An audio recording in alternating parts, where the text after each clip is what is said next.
Hey there. Welcome back to Outlaw Icons, where history whispers in the dark. Tonight, we're stepping into the world of a man who ruled in silence. Some knew him as the quiet Don of Tampa. Others, the invisible hand behind Cuba's casinos. But history remembers him as something far more elusive. The Mafia's silent king of Florida and Havana. Santo Trafficante Jr. wasn't loud. He wasn't flashy. But his power stretched from the backrooms of Tampa's cigar shops to the glittering nights of Havana. And in the shadows of coups, revolutions, and even whispers of assassinations, his name kept surfacing. Always present, never proven. A ghost at the edges of history's biggest events. Before we dive in, drop a comment and tell me, where are you listening from right now, and what time is it for you? I love seeing this little underworld of ours connect across countries and time zones. And if you're new here, make sure to subscribe and ring the bell. That way you don't miss the next story we pull from the dark. So take a breath, let the day fade out, and follow me into the shadows. This is Outlaw Icons. Your sleepy dawn. Under the heavy Florida sun, a boy once stood in the shadows of a cigar factory, watching men with dark suits and darker eyes slip through a side door that never seemed to close. To most, it looked like another ordinary building in Tampa's Ybor City district. But inside, beneath the haze of tobacco smoke and whispered Sicilian dialects, the foundations of an empire were quietly being laid. The boy was Santo Trafficante Jr., and though he didn't know it yet, he was witnessing the birth of a dynasty that would one day make his name synonymous with power, fear, and silence. The story begins decades earlier, when ships from Sicily cut across the Atlantic and deposited entire families in Florida's humid ports. They came with little more than old-world traditions, superstitions, and the hard determination to carve out something better. Among them was a wiry, sharp-eyed immigrant named Santo Trafficante Sr. Unlike many, he wasn't content with the grinding labor of the cigar factories or the endless struggle of small shops. He saw opportunity not in daylight, but in the shadows, where cards turned quickly, dice rolled endlessly, and money changed hands faster than prayers could be spoken. Tampa, with its brick streets and sweltering alleys, was fertile ground for men like him. The city was young, restless, and divided. Cuban exiles, Sicilian newcomers, and Anglo businessmen all brushed shoulders, often with suspicion, sometimes with violence. In that mix, law enforcement was a loose net, often tangled by bribes or sheer incompetence. It was the perfect climate for something underground to take root. What Santo Sr. built in those years was not just a business. It was a web of influence. Numbers games, bolito lotteries, illegal gambling halls tucked behind restaurants. These became his kingdom. And in a place like Tampa, that kingdom grew fast. But this wasn't just crime. For many immigrants, bolito was a strange lifeline. The legal banks didn't want their money, and the factories paid too little to dream of savings. So they turned to the underground lottery, hoping a dime might become a dollar, and a dollar might become rent or groceries. The Trafficante family, like a shadowy bank, became both the benefactor and the collector. People hated the risks, but they trusted the system more than they trusted City Hall. And that trust gave the traffickants something more valuable than money. It gave them loyalty, whispered in the neighborhoods and passed down in families. The boy, Santo Jr., grew up breathing in this atmosphere. He learned quickly that words carried weight only when spoken softly. His father rarely shouted. He didn't need to. A look was enough.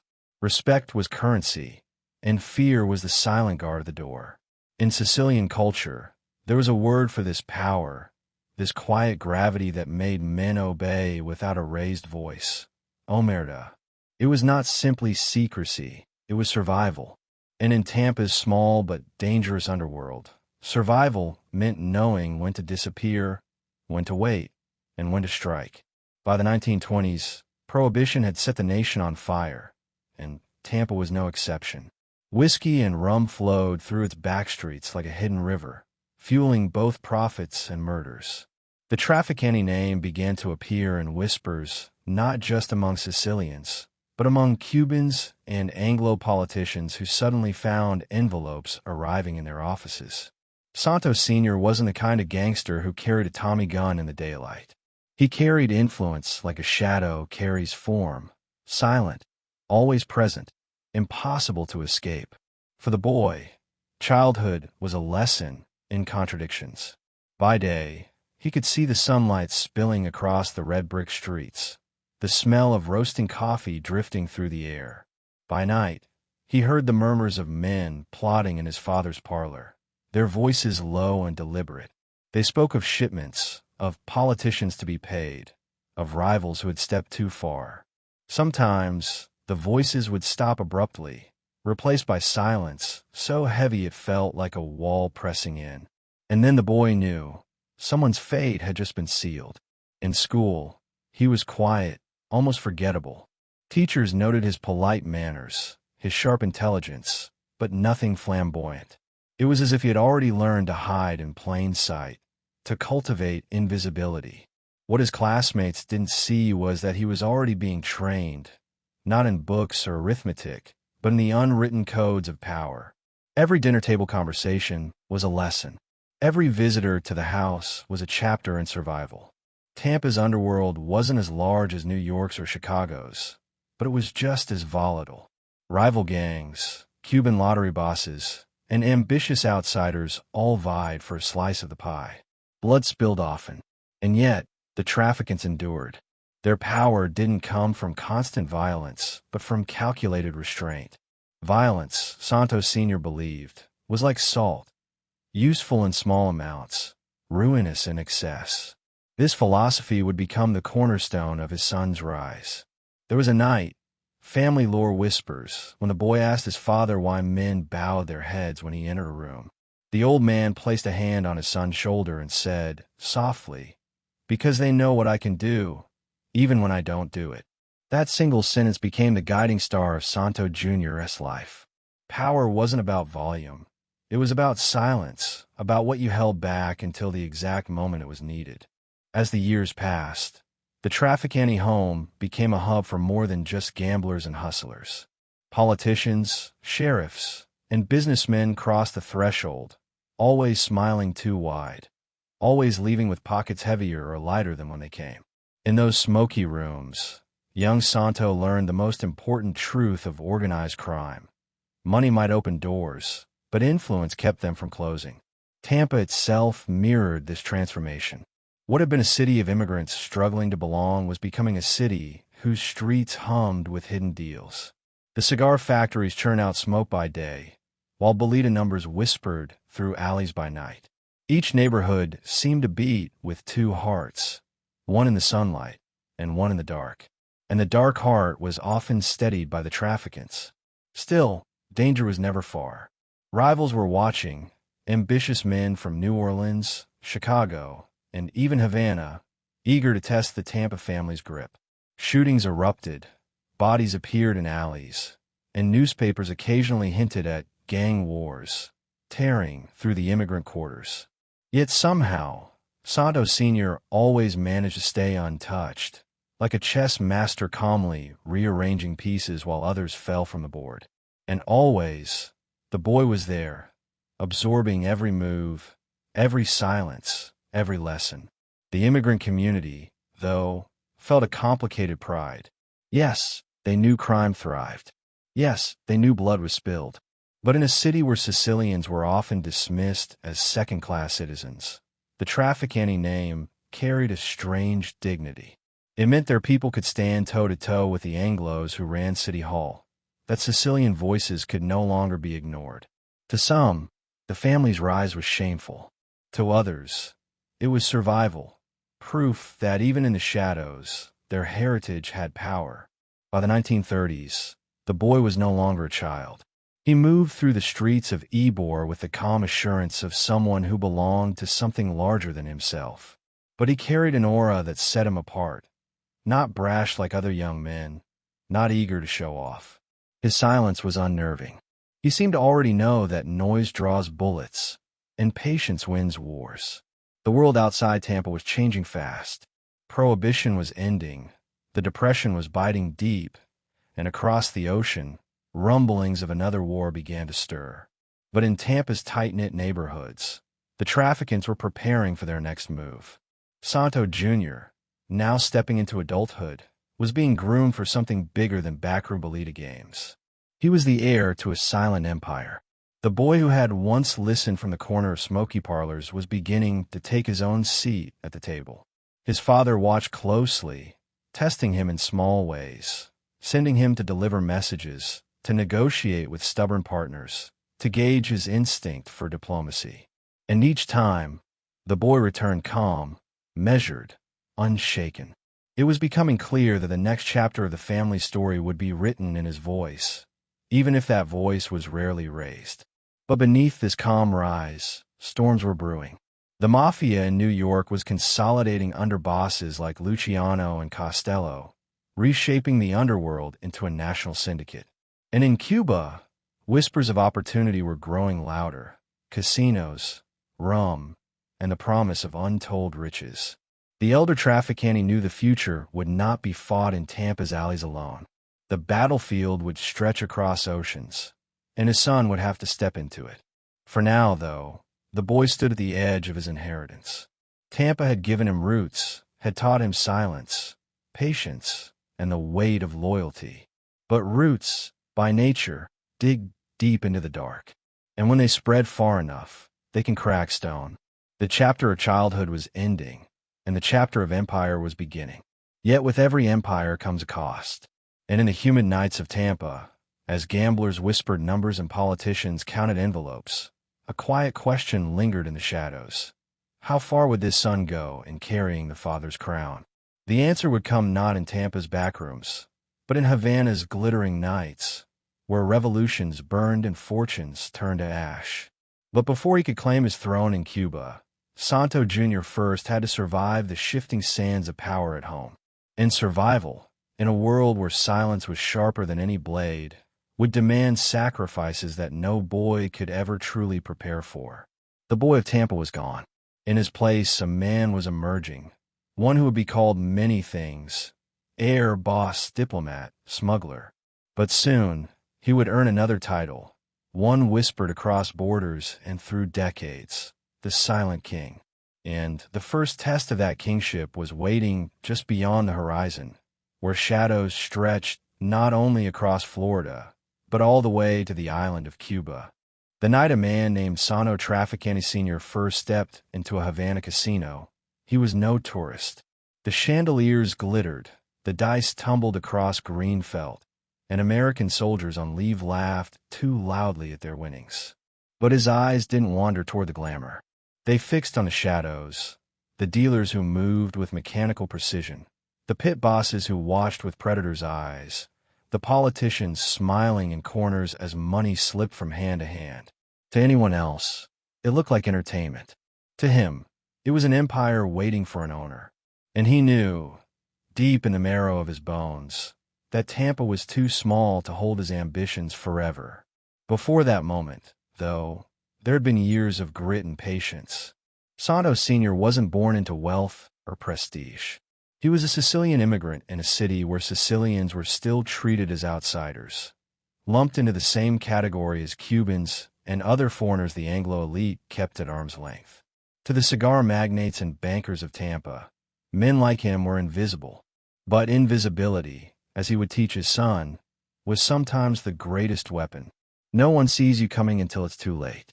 His rise began quietly, in the back alleys of Ybor City, where bolita, the Cuban numbers game, was already pulsing through immigrant neighborhoods. Bolita was simple, almost childlike, a lottery where people picked numbers, hoping their dime might turn into a small fortune. But it wasn't the game that mattered. It was the desperation behind it, the hunger of poor families who believed luck might deliver what the world never would. Santo saw that hunger, and he realized that if he could control the flow of those dimes, he wouldn't just be running a racket. He'd be controlling the heartbeat of entire communities. Controlling bolita was not easy. It meant clashing with Cuban bosses who already had their hooks in the business. It meant bribing police officers whose loyalty was as fragile as glass. And it meant surviving the knife fights and shootings that seemed to erupt every time someone challenged the order of things. Yet somehow, Santo had a way of staying calm, of reading a room and knowing exactly who to pay, who to threaten, and who to simply outwait. That patience, cold, calculating, relentless, was what set him apart. Rivals burned out or bled out. He kept building. By the late 1920s, his name carried weight not just in Tampa, but across Florida. The Great Depression crippled banks and businesses, but in the underground world, money flowed like never before. People needed escape, and the Trafficante empire provided it. Numbers games, card rooms, hidden dice tables, even backroom cockfights, all of it tied together with invisible strings that led back to him. Yet he never strutted through the streets with a cigar clamped between his teeth or bodyguards trailing behind. He walked softly, smiled often, and let others underestimate him. That underestimation became his armor. What truly elevated him, though, was his understanding of politics. Santo knew that power wasn't just built with guns and dice. It was built with handshakes and smoky bars, with envelopes that crossed desks at City Hall, with favors quietly arranged at midnight. Tampa police officers soon found themselves on his payroll. Judges looked the other way. Even newspaper editors softened their tone, cautious of where the invisible lines of influence began and ended. To the outside world, he was a businessman. To those inside the circle, he was the patriarch of a growing syndicate. But he didn't stop there. His gaze lifted northward, toward the Italian families in New York. Men like Luciano and Genovese who were beginning to restructure the American Mafia into something bigger than regional street gangs. Santo Sr. was no fool. He knew Tampa was a small market compared to New York or Chicago, but he also knew geography could be his ally. Florida was a gateway. Ships came in and out, and beyond those waters lay Cuba, an island with gambling dreams that made even New York bosses salivate. And so he began building bridges, quiet meetings in hotel rooms, invitations to visit Tampa under the pretense of leisure, small shares of profits handed over to New York allies as tokens of respect. To the five families, Santo Sr. wasn't a threat. He was a partner in a strategic outpost, a man who could offer a warm harbor, political connections, and, eventually, a pathway into Havana. Slowly, Tampa, once dismissed as a provincial backwater, was being woven into the national mafia fabric. For young Santo Jr., these years were a revelation. He watched his father host men who carried themselves like kings, their suits pressed sharp, their words dipped in caution. He noticed the way his father listened more than he spoke, how silence could draw out truths better than any question. He saw the pride in his father's eyes when deals closed, but he also saw the weariness in his shoulders after nights spent calculating risks.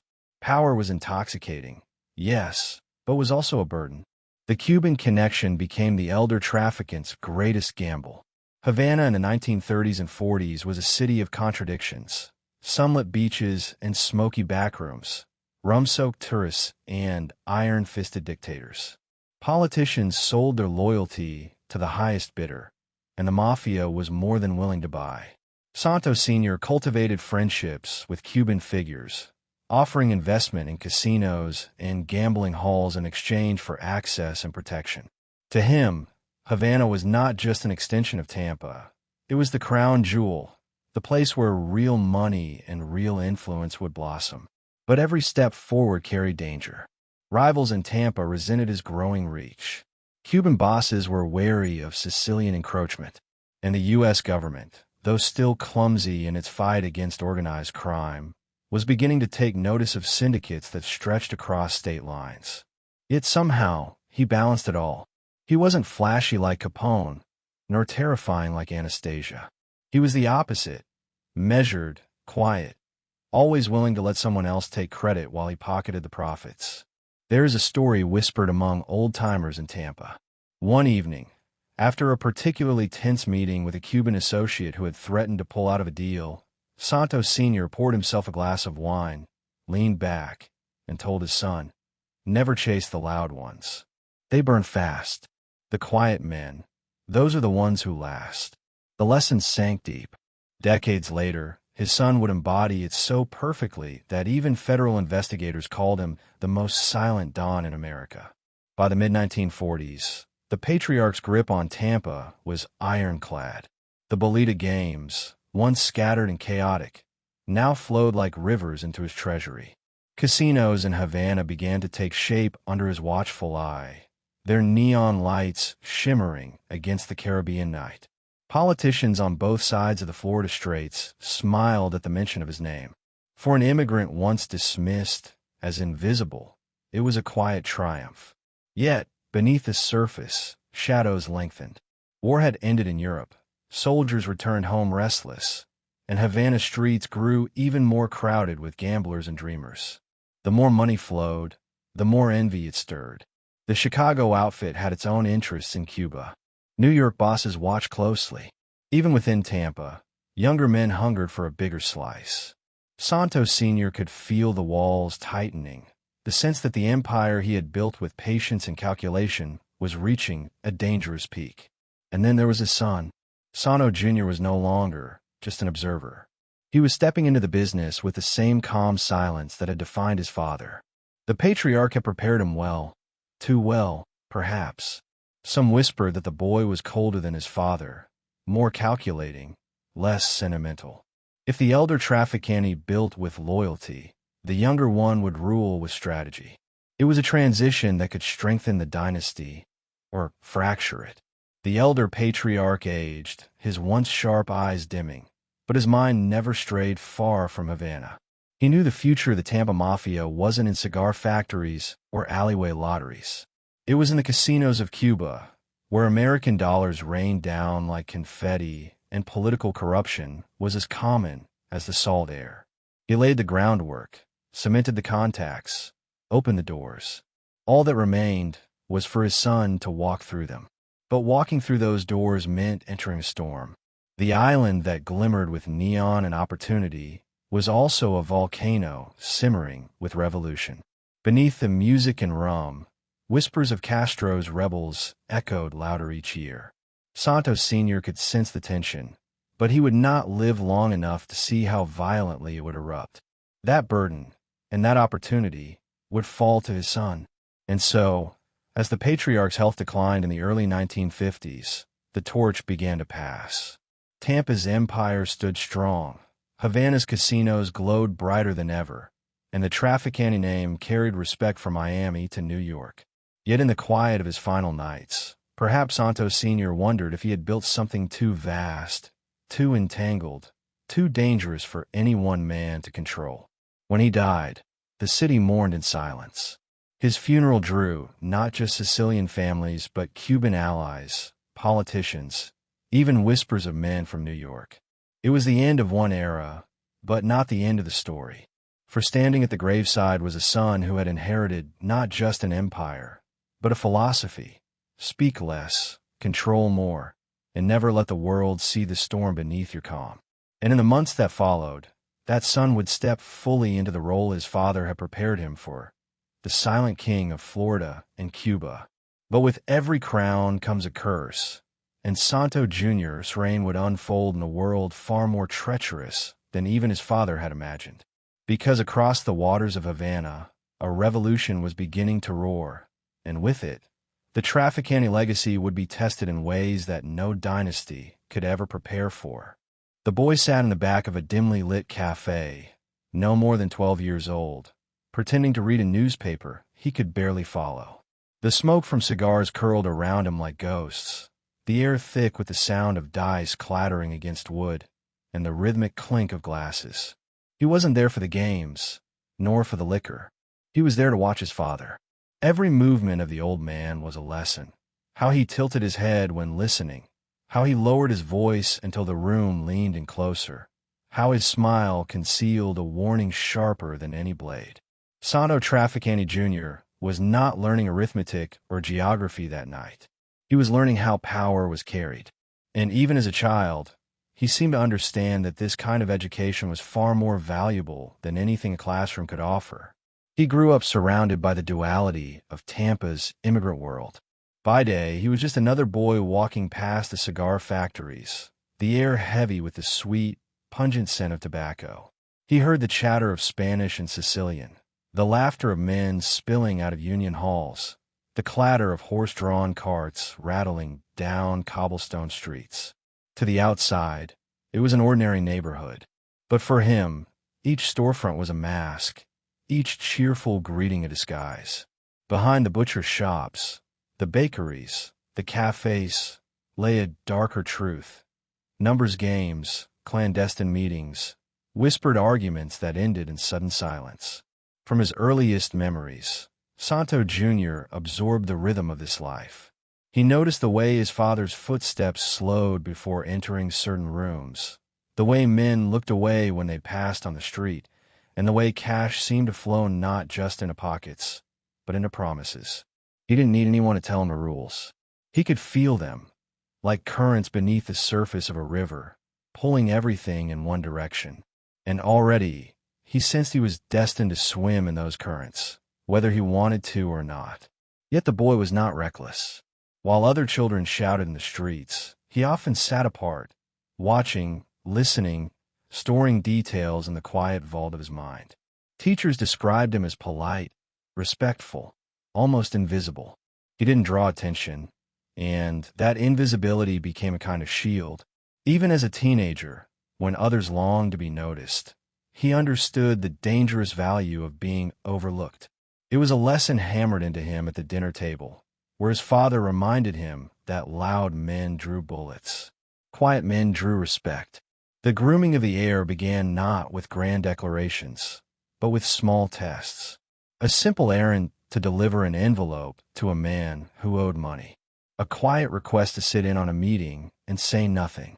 A trip to Havana, standing just a few steps behind his father as glittering casinos flickered under neon light. Each task carried weight, though on the surface it seemed mundane. Could the boy be trusted with secrets? Could he sense when to speak, and when silence was more powerful than words? Could he learn to play the long game, to wait for opportunities rather than chase them? Over time, he passed each test with an unnerving calm. Where others flinched at the sight of violence, he simply blinked and looked away.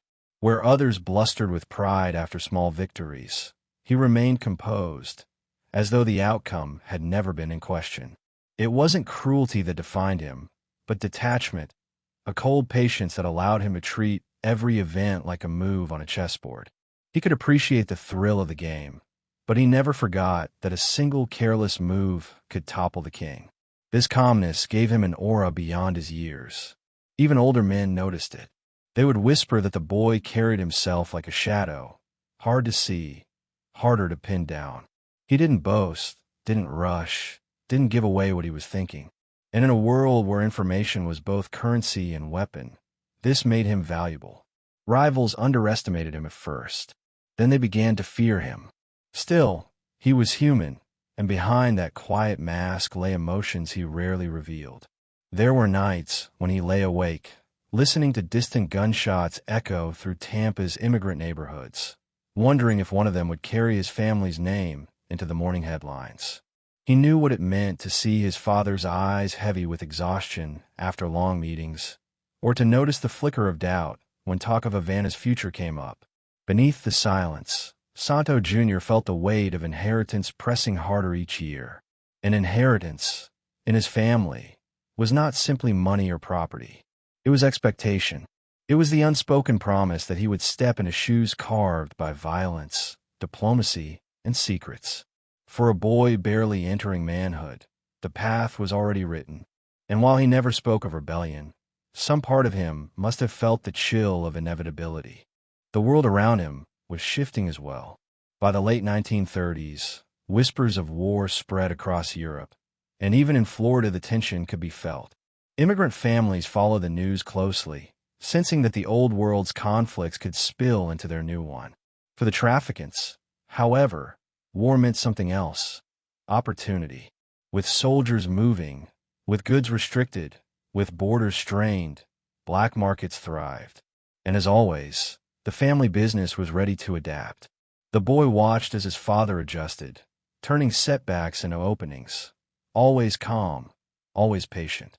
He studied not just the deals themselves, but the psychology behind them, the way fear could be manipulated, the way ambition could be harnessed, the way loyalty could be bought or nurtured depending on the man. It was a study in human nature, more revealing than any textbook, and it left its mark. By the time he reached his 20s, Santo Jr. had become more than an observer. He was a participant, small roles at first, handling negotiations when his father's presence would have been too conspicuous, arranging meetings with Cuban associates, ensuring money flowed smoothly across the straits. These tasks were not glamorous, but they were essential, and each one sharpened his skill at balancing risk and reward. His personality hardened during these years. Friends described him as polite, almost charming in social settings, but with a guardedness that never slipped. He could smile, laugh even, but behind his eyes there was always calculation. He trusted few. He confided in fewer. And in a world where betrayal could mean death, this instinct saved him more than once. The people of Tampa began to notice as well. Where once the name Trafficante had meant only the father, it now meant the son as well. Rumors spread of his involvement in Havana, of his role in tightening the family's grip on Bolita, of his connections stretching into Miami.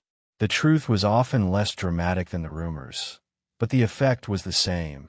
His reputation grew, and with it, the aura of inevitability. Everyone seemed to know he would inherit the throne. It was only a matter of time. That inheritance came with sacrifices. Friends drifted away, sensing the gap widening between themselves and the young man destined for power.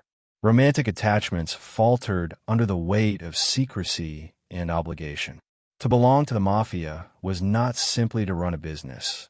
It was to carry a cross that cut deep into one's personal life. And though he rarely spoke of it, Santo Jr. surely felt those losses, the quiet erosion of a normal life he would never know. What sustained him was the philosophy passed down by his father: patience, restraint, silence. In a world filled with loud men who flaunted their power and invited ruin, he cultivated invisibility. It was like wearing armor no bullet could pierce. He didn't need to be feared in the streets. He only needed to be respected in the rooms where decisions were made. There was one evening, recounted later by associates, when he returned from Havana and sat alone in his father's study. He poured himself a drink, stared at the darkened window, and whispered to no one, "It will be mine." It wasn't arrogance. It wasn't even desire. It was acknowledgement, an acceptance of destiny. But destiny carries a price. As the 50s loomed, the patriarch's health faltered. The son's role expanded, and with every step, the dangers grew sharper. Havana glittered with opportunity, but beneath the neon lights, revolution brewed. Rivals in Tampa grew restless, sensing a shift in leadership.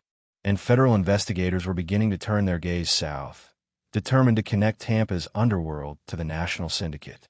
In this storm, Santo Jr. stood calm, patient, silent.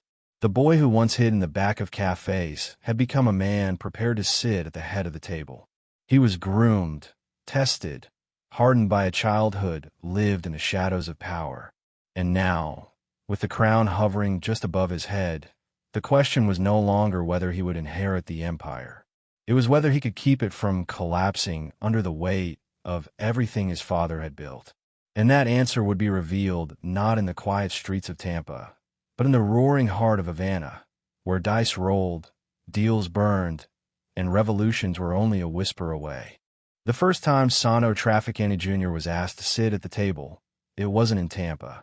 It was in Havana, under the burning glow of neon lights and the hum of roulette wheels that seemed to spin endlessly into the night. The air was thick with perfume, smoke, and the scent of money, raw, intoxicating, impossible to ignore. Men in tuxedos laughed as fortunes changed in seconds, their voices carrying over the soft rhythm of a Cuban band playing somewhere just out of sight. Tourists saw glamour. Politicians saw opportunity. But Santo Jr., still a young man, saw something else entirely. He saw a system, a machine fueled by greed, oiled by corruption, and powered by the quiet deals made in backrooms. His father leaned toward him, Not to teach, not to explain, but to make sure he was watching. Because watching was how the boy became an heir. In Tampa, the empire had been built slowly, with patience and grit. But in Havana, the rules were different.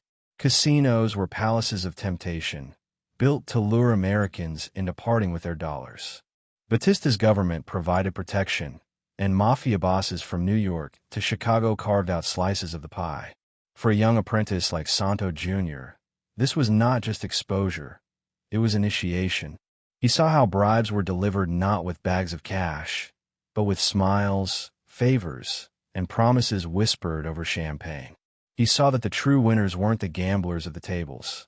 They were the men who owned the building. And one day, he would be among them. Back home in Tampa, his education was less glamorous, but just as essential. His father made sure he understood the mechanics of every racket that fed the family's power. Gambling was the lifeblood. Bolita, the Cuban lottery, wasn't just a numbers game. It was a river of small wagers flowing through every immigrant neighborhood. It seemed harmless to outsiders, even playful, but those nickels and dimes added up to fortunes. Santo Jr. learned how the numbers were collected, how runners carried them, and how payoffs were distributed. He saw the discipline behind it, the invisible order that kept chaos at bay. Without control, Bolita was nothing but scattered bets. With control, it became the pulse of city. But gambling alone wasn't enough. Loan sharking became another lesson. To many working men, it felt like a lifeline. Fast cash when banks slammed the door in their faces. It was a lifeline made of barbed wire. The debt always grew. The payments never seemed to shrink, and the collectors carried smiles as sharp as knives. Santo Jr. didn't handle the violence himself. Not yet. But he watched as men begged, as fear leaked from their eyes, as desperation twisted into resentment. He learned that money was never just about numbers. It was about control, about bending another man's will until he was tied to you forever. Then there was bribery, the softest and yet most dangerous tool of all. His father taught him that $1 spent in the right office was worth more than 10 spent on the street. A judge who owed you a favor could erase years of trouble. A sheriff on the payroll could make rivals disappear without firing a shot. It was a subtle form of warfare, one that left no bodies in alleys but shifted the balance of power just as surely. For a young heir in training, the lesson was clear. Violence might win battles, but influence won wars.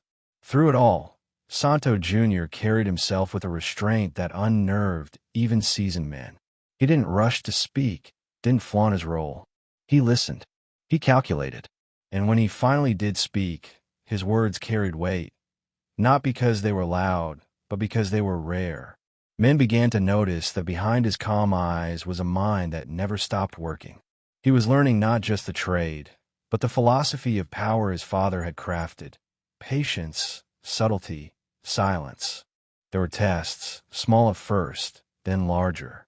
Once, he was sent to negotiate with a Cuban partner who had been skimming profits from a Bolita operation. The man expected bluster, threats, maybe even violence. Instead, Santo Jr. listened quietly, nodding, letting the man talk himself into corners. When he finally spoke, his tone was almost gentle. But the message was clear. The skimming would end, or so would the man's future. The partner folded, not because he was afraid of the young heir's words, but because he realized how calmly they were delivered. Fear came not from what was said, but from what might follow. Havana sharpened him further. In the casinos, he watched American tourists throw money at games rigged against them, oblivious to the forces pulling the strings. He saw Batista's officials slide into smoky backrooms to collect their cut, their smiles wide, their pockets deeper with every deal. He learned the rhythm of the city, the way music and money flowed together, the way revolutions simmered just beyond the edges of neon light. Every trip was a reminder that Tampa was important, yes, but Havana was destiny. And yet, with every lesson, he also saw the cost. His father's health began to falter, the long years of stress and calculation wearing him down.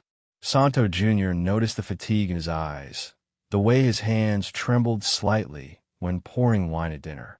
He understood, even if it wasn't spoken, that time was running out. The apprenticeship was no longer preparation. It was acceleration. He had to be ready, not someday, but soon. There were moments of doubt, though rarely visible. Late at night, he would walk alone through Ybor City, past the cigar factories now quiet, the air still heavy with the day's smoke. He must have wondered whether he was prepared, whether the weight of an empire built on shadows could truly rest on his shoulders. He never voiced those doubts, but silence doesn't erase them. It only buries them deeper. As the 40s slipped into the 50s, the world changed around him. The war was over. Soldiers came home, flush with money and eager for excitement. Florida became a playground, and Havana a glittering paradise just a short flight away. The Mafia was no longer just a collection of local gangs. It was a syndicate stretching from New York to Chicago, from Tampa to Las Vegas. And through it all, the Trafficante name carried more weight than ever before. By now, Santo Jr. was no longer just an apprentice.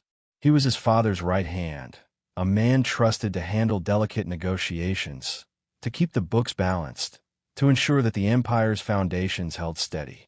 Associates spoke of his composure, of how he could sit through hours of tense discussions without breaking a sweat. It was as though he had inherited not just his father's position, but his ability to wear calm like a cloak. Still, there was one truth that could not be ignored. His father would not live forever. Each passing month made it clearer. The empire was vast, the challenges greater than ever, and the silent heir would soon be king. Whether he was ready or not, the crown was descending, inch by inch, and as Havana's neon lights burned brighter, so too did the flames of revolution. Castro's rebels were no longer whispers in the hills. They were headlines, growing bolder with each passing day. For the traffickants, this was both opportunity and danger. The empire's future depended not just on profits, but on survival. And the young apprentice, now standing at the threshold of power, was about to face his first true trial. Because once the patriarch's heart stopped, silence alone would not be enough.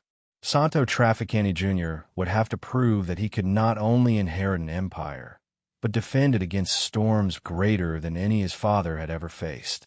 And those storms were already gathering on the horizon, waiting to break. The first time Santo Trafficante Jr. stepped into Havana, not as a guest, but as a partner, he felt the hum of the city in his chest. Neon lights stretched along the Malecon. The salty air carried the sound of laughter and music, and the casinos pulsed with an energy that made Tampa feel small. Havana wasn't just another city. It was a kingdom built on dice, cards, and champagne. It was a place where American dollars flowed like rivers, and where a man who knew how to stay quiet could make more money in one night than Tampa's Bolita numbers would bring in over weeks. But this glittering paradise wasn't built by silence alone. It was held together by an unlikely trio, a dictator, a gangster, and a financier. Fulgencio Batista, the Cuban strongman, sold protection like it was a state commodity. Meyer Lansky, the quiet Jewish mastermind of organized crime, provided the blueprint for casinos so smooth they seemed untouchable. And now, Santo Trafficante Jr., representing the dynasty his father had forged, was stepping into the circle. He wasn't as loud as his allies, but in Havana, silence had power. The partnership with Lansky was more than business. It was a study in discipline. Lansky ran the casinos like clockwork, every table calculated to yield maximum profit, every dealer trained to avoid the smallest mistake. He didn't waste words, and Santo respected that. They shared a philosophy. Power wasn't in theatrics, but in precision. To the tourists who flew in from Miami, it looked like luck. To the men behind the tables, it was mathematics, an endless churn where the house always won. Batista, on the other hand, was the wild card. He took his cut openly, brazenly, as if corruption was a form of taxation.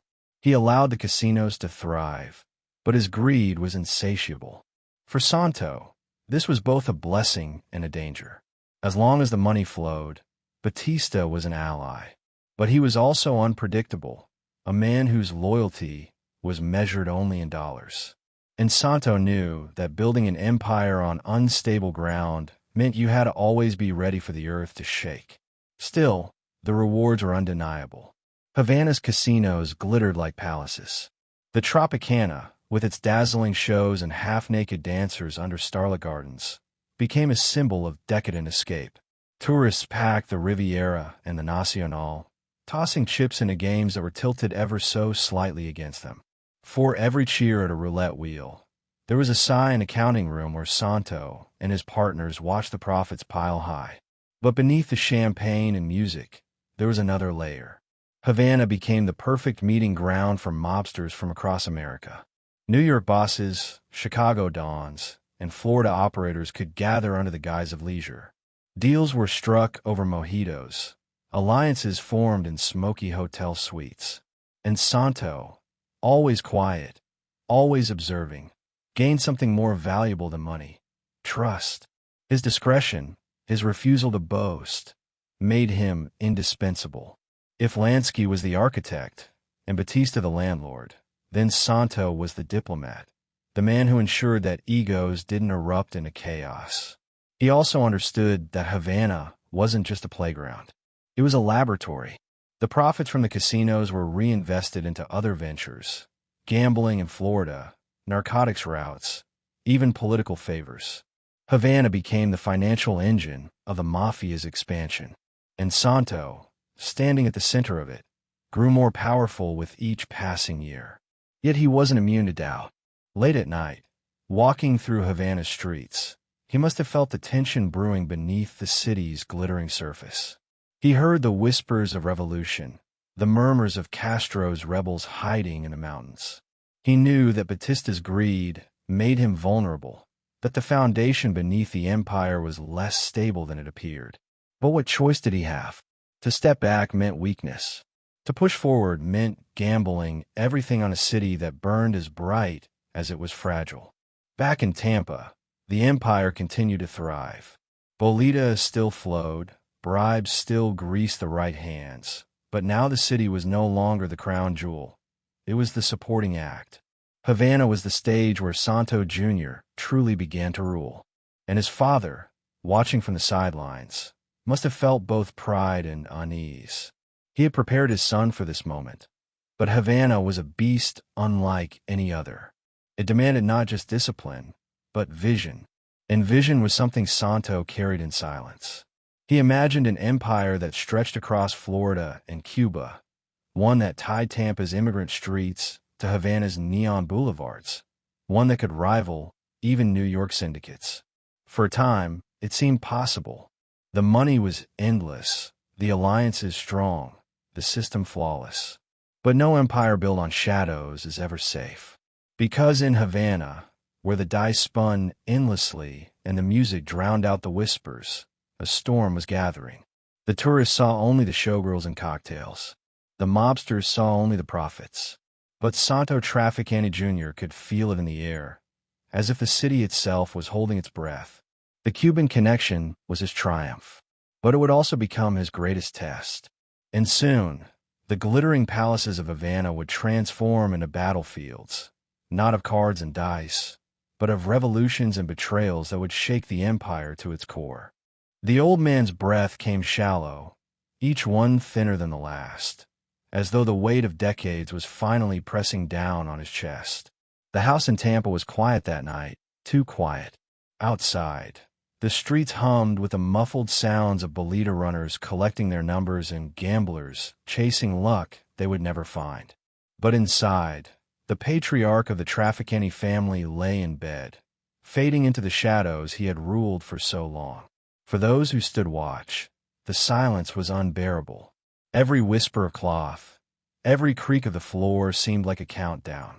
And somewhere in the room, Santo Trafficante Jr. was already rehearsing what it would mean to live in a world where his father's voice no longer carried the final word. It was the summer of 1954 when the man who had built the Tampa Mafia finally surrendered to time. For years, Santo Sr. had been the steady hand guiding the empire, measured, patient, unflinching. He had survived rivalries, bribed his way through politics, and stitched Tampa into the fabric of a national mafia. But age is the only enemy that never makes deals. The body weakens, even as the mind still sharpens. His death came not with a violent end, not with a bullet or a knife in the dark, but with the slow, inevitable grip of natural causes. For mob boss, that was the rarest victory of all. Yet victory carried its own dangers. Because when the patriarch's heart finally stopped, a vacuum opened. And in the world of organized crime, vacuums never last long. Either they are filled or they are destroyed. Everyone in Tampa knew who was next in line. The quiet son who had watched, learned, and carried himself like a shadow was now the heir. But inheritance in the Mafia was not as simple as reading a will. It had to be claimed, tested, proven, defended. The funeral was a spectacle of silence. Hundreds turned out, some in mourning, some in calculation. Sicilian immigrants bowed their heads respectfully. Cuban partners sent their condolences. Local politicians, the ones who had taken envelopes thick with cash, made their appearances with practiced grief. Even whispers from New York and Chicago suggested that men of far greater reach were watching from a distance, curious to see whether the Tampa family would fracture or endure. For Junior, the procession was more than grief. It was theater. Every handshake, every lowered gaze was a reminder that eyes were on him now, measuring whether he could carry his father's mantle. Behind closed doors, there were doubts. Some whispered that he was too young, too untested, that Havana's glitter had distracted him from the gritty realities of Tampa's streets. Others, however, remembered his calm and tense meetings, his patience in negotiations, his ability to sit through hours of silence without flinching. He lacked his father's age, but he carried his father's philosophy like a second skin. In a world where noise drew bullets, he knew the art of being invisible. Still, stepping into power meant more than inheriting. It meant surviving the transition. Rivals looked for weakness. Cuban partners wondered if the son would honor old deals. New York bosses questioned whether Tampa was still worth their trust. Every glance carried suspicion. Every smile tested his resolve. And Santo Jr., standing in the eye of the storm, had to make his first moves carefully. He began by embracing continuity. The Bolita games continued to flow without interruption. Loans were collected with the same cold precision. Bribes still landed on the desks of judges and sheriffs at the expected hour. The message was clear. Nothing had changed. The empire was intact. The patriarch might have passed, but the system lived on. It was a performance as much as it was reality, a reassurance to allies and a warning to enemies. But while he preserved the surface, Santo Jr. also began to shift the deeper gears. He tightened the family's grip on Havana, leaning harder into the Cuban connection his father had nurtured. The casinos became not just a business, but the cornerstone of his vision. He saw Havana as more than a playground for tourists. It was the financial engine that could secure Tampa's place in a national syndicate. If Tampa was the root, Havana was the crown, and he intended to wear it. At the same time, he refined his approach to leadership. Where his father had been respected, Santo Jr. demanded a subtler kind of loyalty. He didn't need men to fear him the way they feared a loud, violent boss. He needed them to trust that he was steady, that he would never act rashly, never expose them to unnecessary risk. He became the quiet center of the storm, the man who could walk into a room and calm it with his presence alone. And slowly, the doubts began to fade. Yet he was not immune to the weight of inheritance. In the quiet of his own home, away from the smoky meetings and the clink of glasses, he must have felt the crushing responsibility pressing in. His father had built something fragile yet immense, a web of corruption and influence balanced delicately on trust, fear, and money. One misstep, one act of recklessness, could unravel it all. And unlike his father, Santo Jr. faced a new world, one where Havana was on the brink of revolution, where the U.S. government was sharpening its focus on organized crime, and where the national syndicate was less forgiving of mistakes. There is a story, told quietly by those who knew him, that in the days after his father's death, Santo Jr. sat in the same chair his father had once used to conduct business. He didn't speak for hours. Men came in, reported, asked questions. He nodded, listened, but said little. Finally, after the room had emptied, he whispered to himself, "It's mine now." Not with joy, not with arrogance, but with the heavy certainty of a man who knew he could never step back. The ascension was complete, but it was fragile. Tampa watched him closely. Havana tested him constantly. New York measured his every move. And while the old man had died in his bed, leaving behind an empire, the son knew such an ending was rare. Inheritances in the Mafia were more often written in blood than in wills. He would have to prove, day after day, that his father's death was not the end of the Trafficante dynasty, but the beginning of a new chapter. And as 1954 bled into 1955, that new chapter began to take shape. The Silent King was rising, but the world he was stepping into was far more dangerous than the one his father had ruled. Revolutions burned in the hills of Cuba. Federal agents whispered about organized crime in new ways. Allies grew hungrier, rivals bolder. The empire was his, but holding it would test every ounce of patience, calculation, and silence he had ever learned. Because the crown was his now. But in Havana's glowing nights, and in Tampa's restless streets, the question remained, how long could he keep it from slipping away? The room was filled with men who had killed before. Men who wore their fear like armor and their ambition like a knife pressed against the skin of everyone around them. Cigarette smoke curled into the air, glasses clinked, and deals were being whispered. In most cities, such a gathering would have been tense, dangerous, a spark away from erupting into chaos. But in Tampa, when Santo Trafficante Jr. walked into the room, the noise dimmed. He did not shout. He did not slam fists on the table.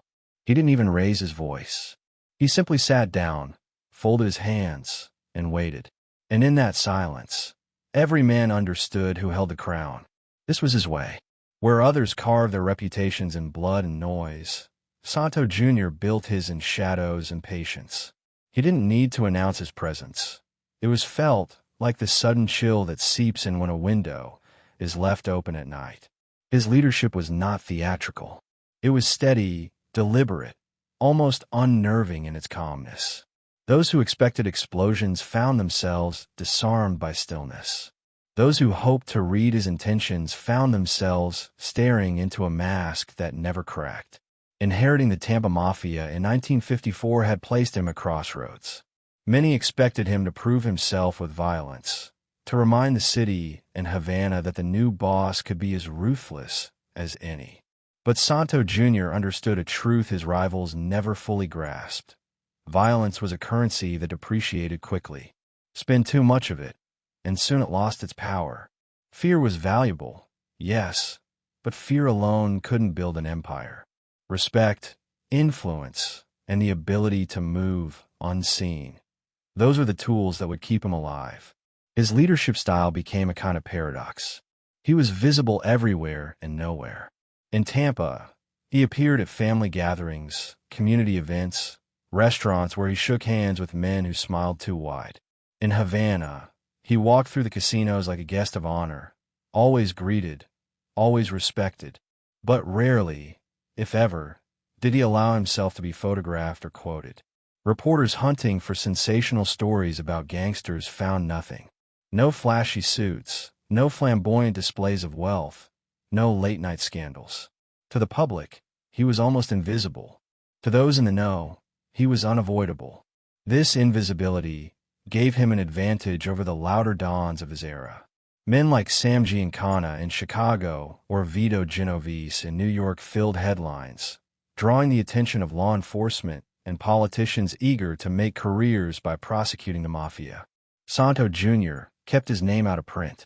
When the FBI came knocking, they found silence, empty rooms, and men who swore they knew nothing. His ability to disappear into the fabric of the community, polite, courteous, seemingly harmless, was his greatest defense. Behind that mask of courtesy, though, was calculation. Santo Jr. ran his empire like a diplomat rather than a warlord. He preferred negotiation over confrontation, compromise over conflict. If a rival stepped out of line, he didn't immediately send gunmen. He waited. He listened. He found leverage. And more often than not, he turned enemies into allies without a single drop of blood spilled. In the underworld, this was rare, and it made him invaluable to the national syndicate. But diplomacy did not mean weakness. Associates who betrayed him or posed a serious threat often vanished, their fates whispered about but never confirmed. Santo Jr. never gloated, never left a signature on his actions. His violence was surgical, precise, deployed only when all other options had been exhausted. This restraint gave it even more weight. When people disappeared, everyone knew why, but no one could prove it. In a way, his silence spoke louder than bullets ever could. In Havana, this style allowed him to flourish. The casinos, run in partnership with Meyer Lansky and Batista's regime, were delicate machines.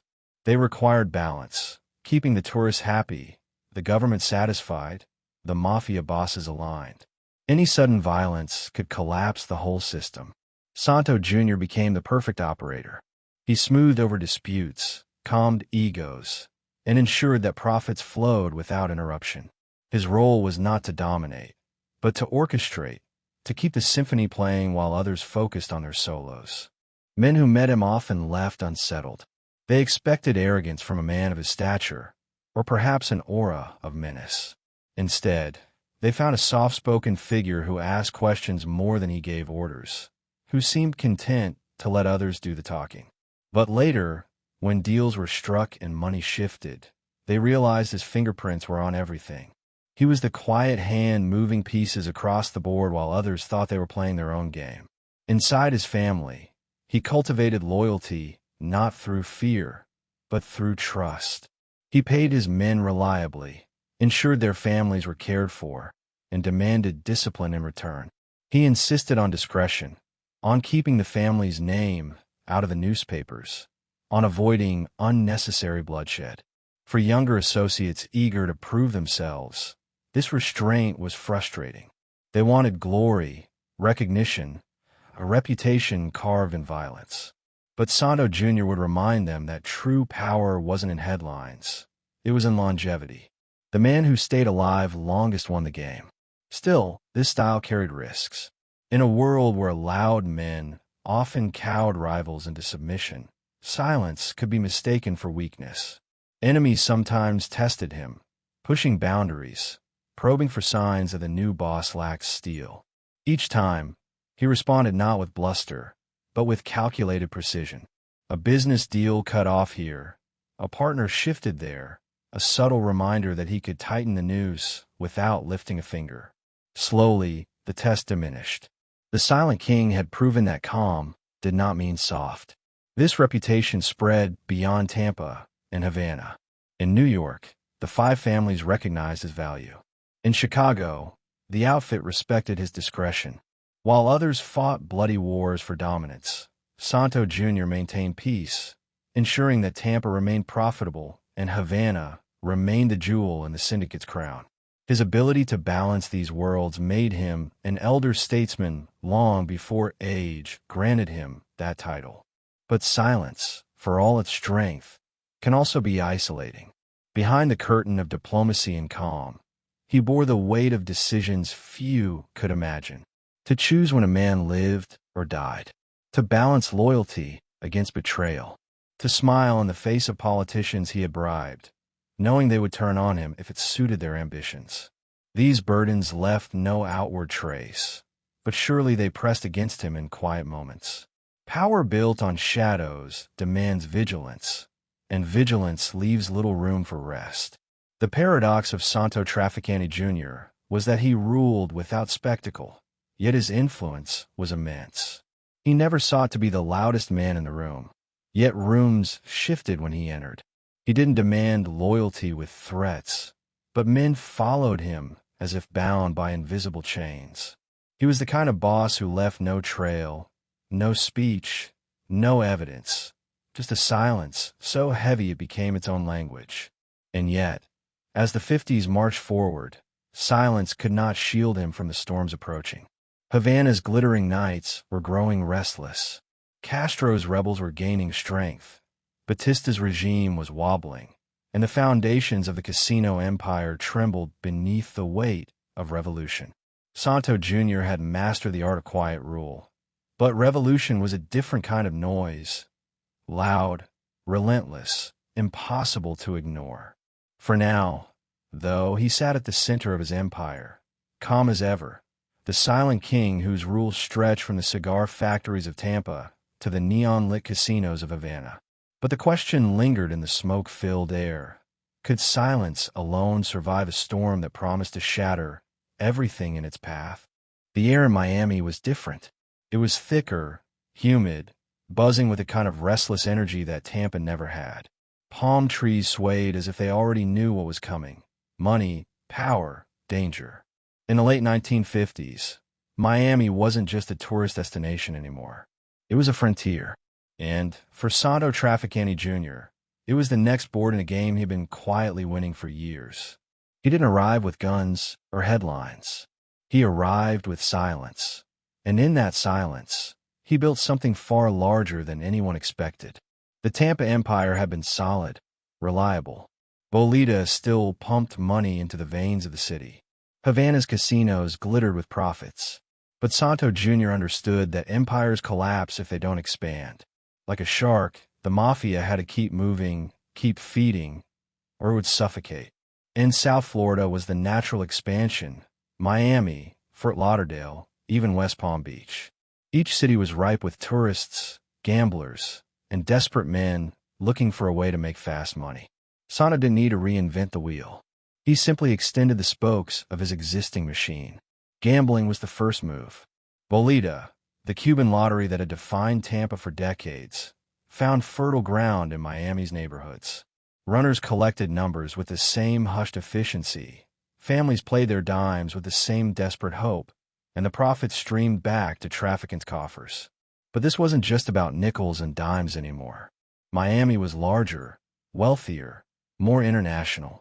Tourists and immigrants mixed in ways that created endless demand for games of chance.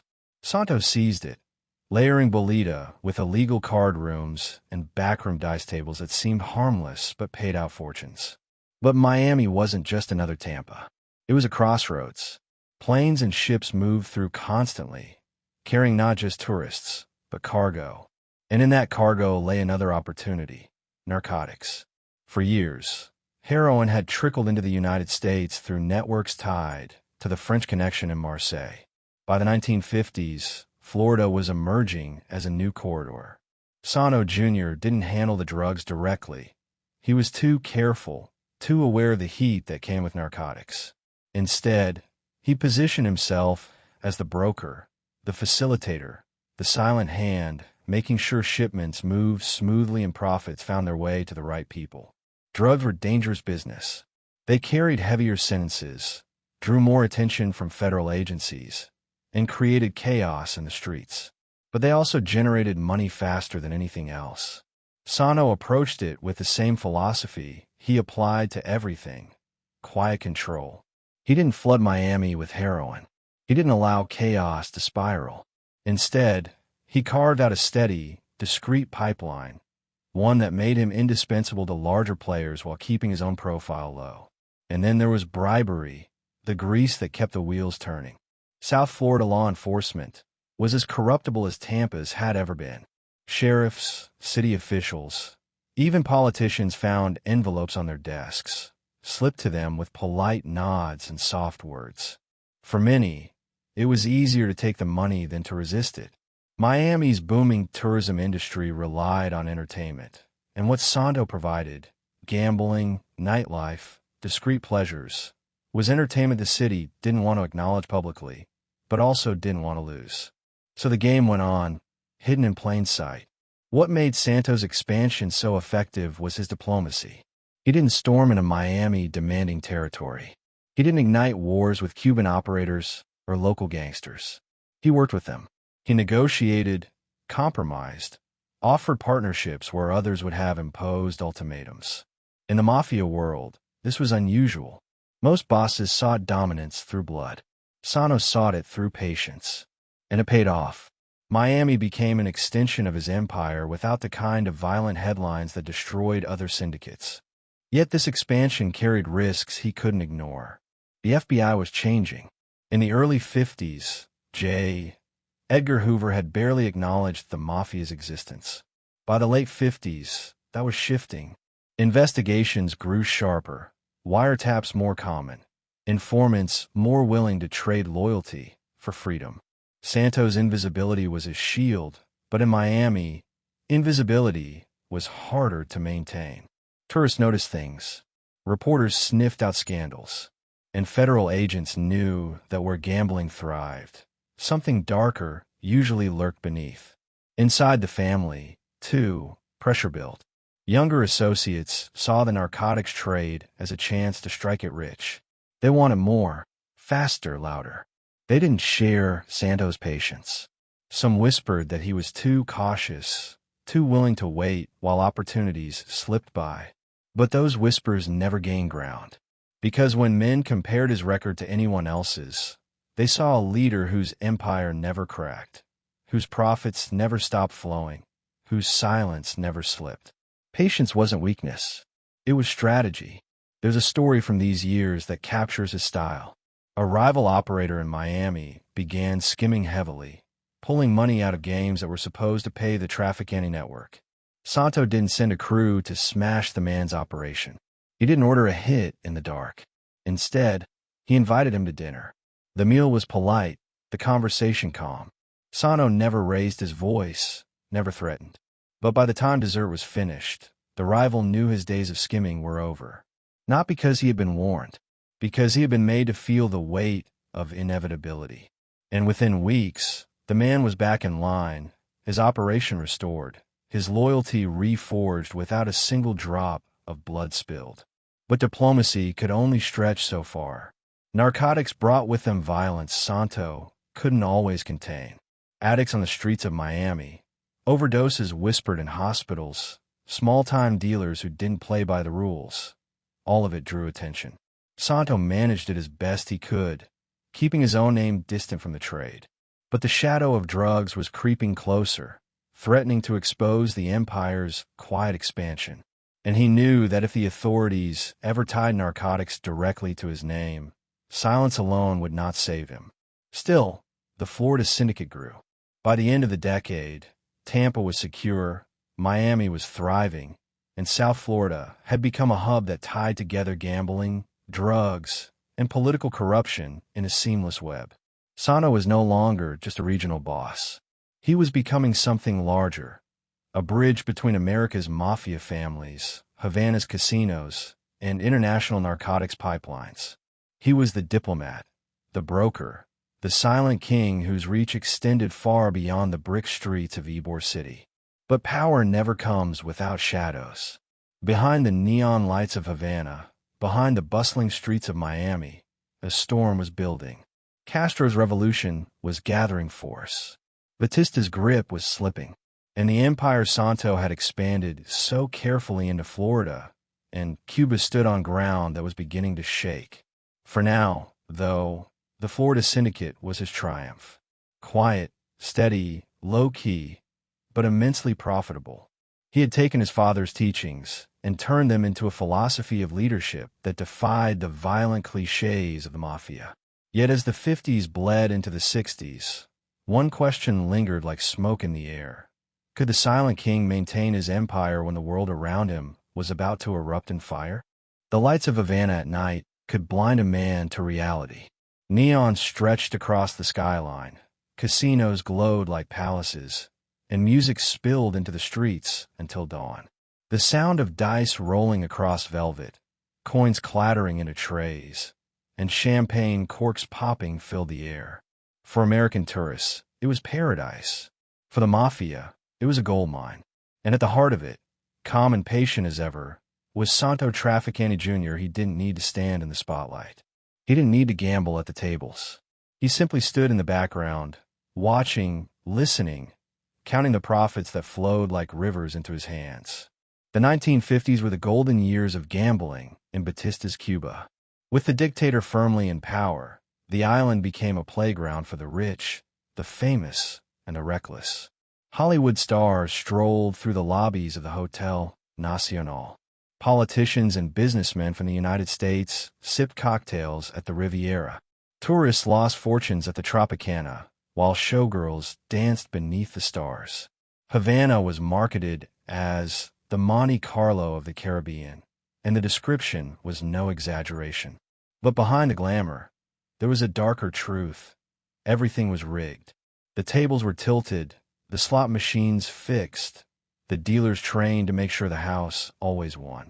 And the house, more often than not, belonged to the Mafia. Batista took his share without shame.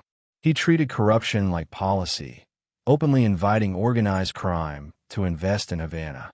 For him, it was simple math. The mob funded casinos, the casinos attracted tourists, and the tourist dollars fattened both Batista's pockets and Cuba's fragile economy. For the gangsters, it was even simpler. The dictator guaranteed protection. Police raids vanished, permits appeared overnight, and anyone foolish enough to complain about the racket found themselves silenced or exiled. Havana wasn't just profitable, it was safe, at least for those who paid Batista. For Santo Trafficante Jr., these years marked the height of his influence. His casinos flourished, each one feeding millions into the empire he had inherited. He became a fixture in Havana, known by those who mattered, invisible to those who didn't. Tourists never saw him. Politicians knew him as a polite, unassuming businessman.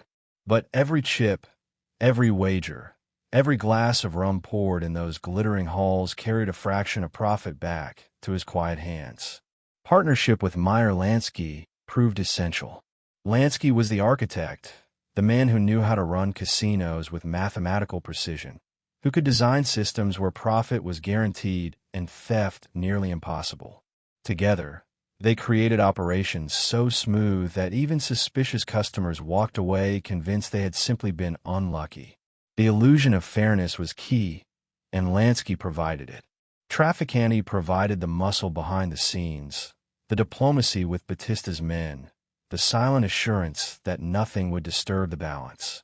It was an empire built on illusion. To the tourists, Havana was glamorous freedom, a place where laws bent and pleasures never ended.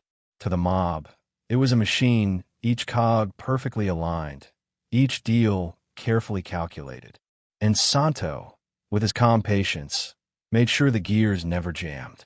He didn't chase headlines or flaunt his wealth. He didn't need to. His power was in the fact that no one outside the underworld even knew how powerful he was. But the golden years were not without shadows. The profits were immense, yes, but they created envy. Rivals from Chicago, New York, and even Miami wanted bigger shares. Batista's greed grew bolder each year, demanding larger cuts, hinting at loyalty that could vanish if not fed. And beneath the glamour of Havana, another movement simmered. In the hills, Fidel Castro's rebels plotted, trained, and prepared. To the tourists in sequin gowns and tuxedos, the revolution was invisible. To men like Trafficante, it was a whisper growing louder with every passing month. Still, the money was impossible to ignore. Millions flowed into Havana's casinos each year. The Riviera alone generated fortunes that dwarfed anything Tampa could produce. And Santo Jr. became not just wealthy, but indispensable. To Batista, he was a reliable partner. To Lansky, he was the quiet diplomat who kept the Cuban connection stable. To the American Mafia, he was the man who controlled the crown jewel of the Caribbean. Yet in the quiet of Havana's nights, Santo must have wondered how long such decadence could last. The city glittered too brightly, the corruption stood too naked, the profits too obscene. History teaches that when systems grow this bloated, collapse is never far behind. But in the 1950s, collapse felt like a distant dream. For now, the empire thrived, and the Silent King ruled one of the richest domains in Mafia history. The irony of Havana's golden years was that they blinded even the most cautious men. Batista believed his power unshakable, bolstered by dollars and gangsters. Lansky believed his casinos untouchable, protected by contracts and bribes. And Trafficante, though more cautious, allowed himself to sink deeper into the dream, expanding his reach, securing new investments, weaving his influence tighter into the fabric of Cuba. None of them could see clearly what was rising in the hills, what was preparing to crash down upon the neon palaces like a tidal wave. For now, though, the dice rolled, the music played, the tourists danced. Havana belonged to the Mafia, and Santo Trafficante Jr., quiet, patient, invisible, counted the profits with the certainty of a man who believed the night would never end. But nights always end, and soon, the glitter of Havana would be drowned out by the roar of revolution. The doors of the Tropicana opened to a flood of light, and Havana's night spilled out like a fever dream. Showgirls in feathers shimmered under spotlights, their sequins catching every glint of neon. Music from the stage thundered over the crowd, a dizzying mix of trumpets and drums that made even the stiffest tourists loosen their ties. American businessmen raised glasses of rum, their laughter too loud, their wallets too open. In the corner, movie stars smoked cigarettes with the cool detachment of gods on holiday. On the surface, it looked like glamour, a playground for the rich. But behind the curtains, behind the stage, behind a sparkle, it was Santo Trafficante Jr. who held the strings. He didn't dance, didn't sing, didn't bask in the lights. He simply watched from the shadows, his silence more powerful than the noise of the entire room. By the mid-1950s, Havana had become the undisputed capital of organized crime's golden age. Casinos rose like temples across the city, the Riviera, the Nacional, the Sans Souci, each one a palace dedicated not to faith, but to chance. The irony was that chance didn't really exist here. Every table, every slot machine, every dealer was designed to ensure that the house won. And the house belonged to men like Lansky and Trafficante. For the gamblers, it was escape. For the mob, it was science. Money went in, profits came out, as reliable as gravity. The corruption was not hidden. It was celebrated. Batista's government embraced the mob with open arms. Licenses for new casinos were handed out like party favors, each one attached to bribes that padded the dictator's accounts. Politicians and police looked the other way, their pockets heavy with envelopes passed in the quiet backrooms of luxury hotels. Everyone knew. Everyone benefited. Havana had become a stage play where the actors performed decadence, while the directors behind the curtain grew rich. And Trafficante was one of those directors.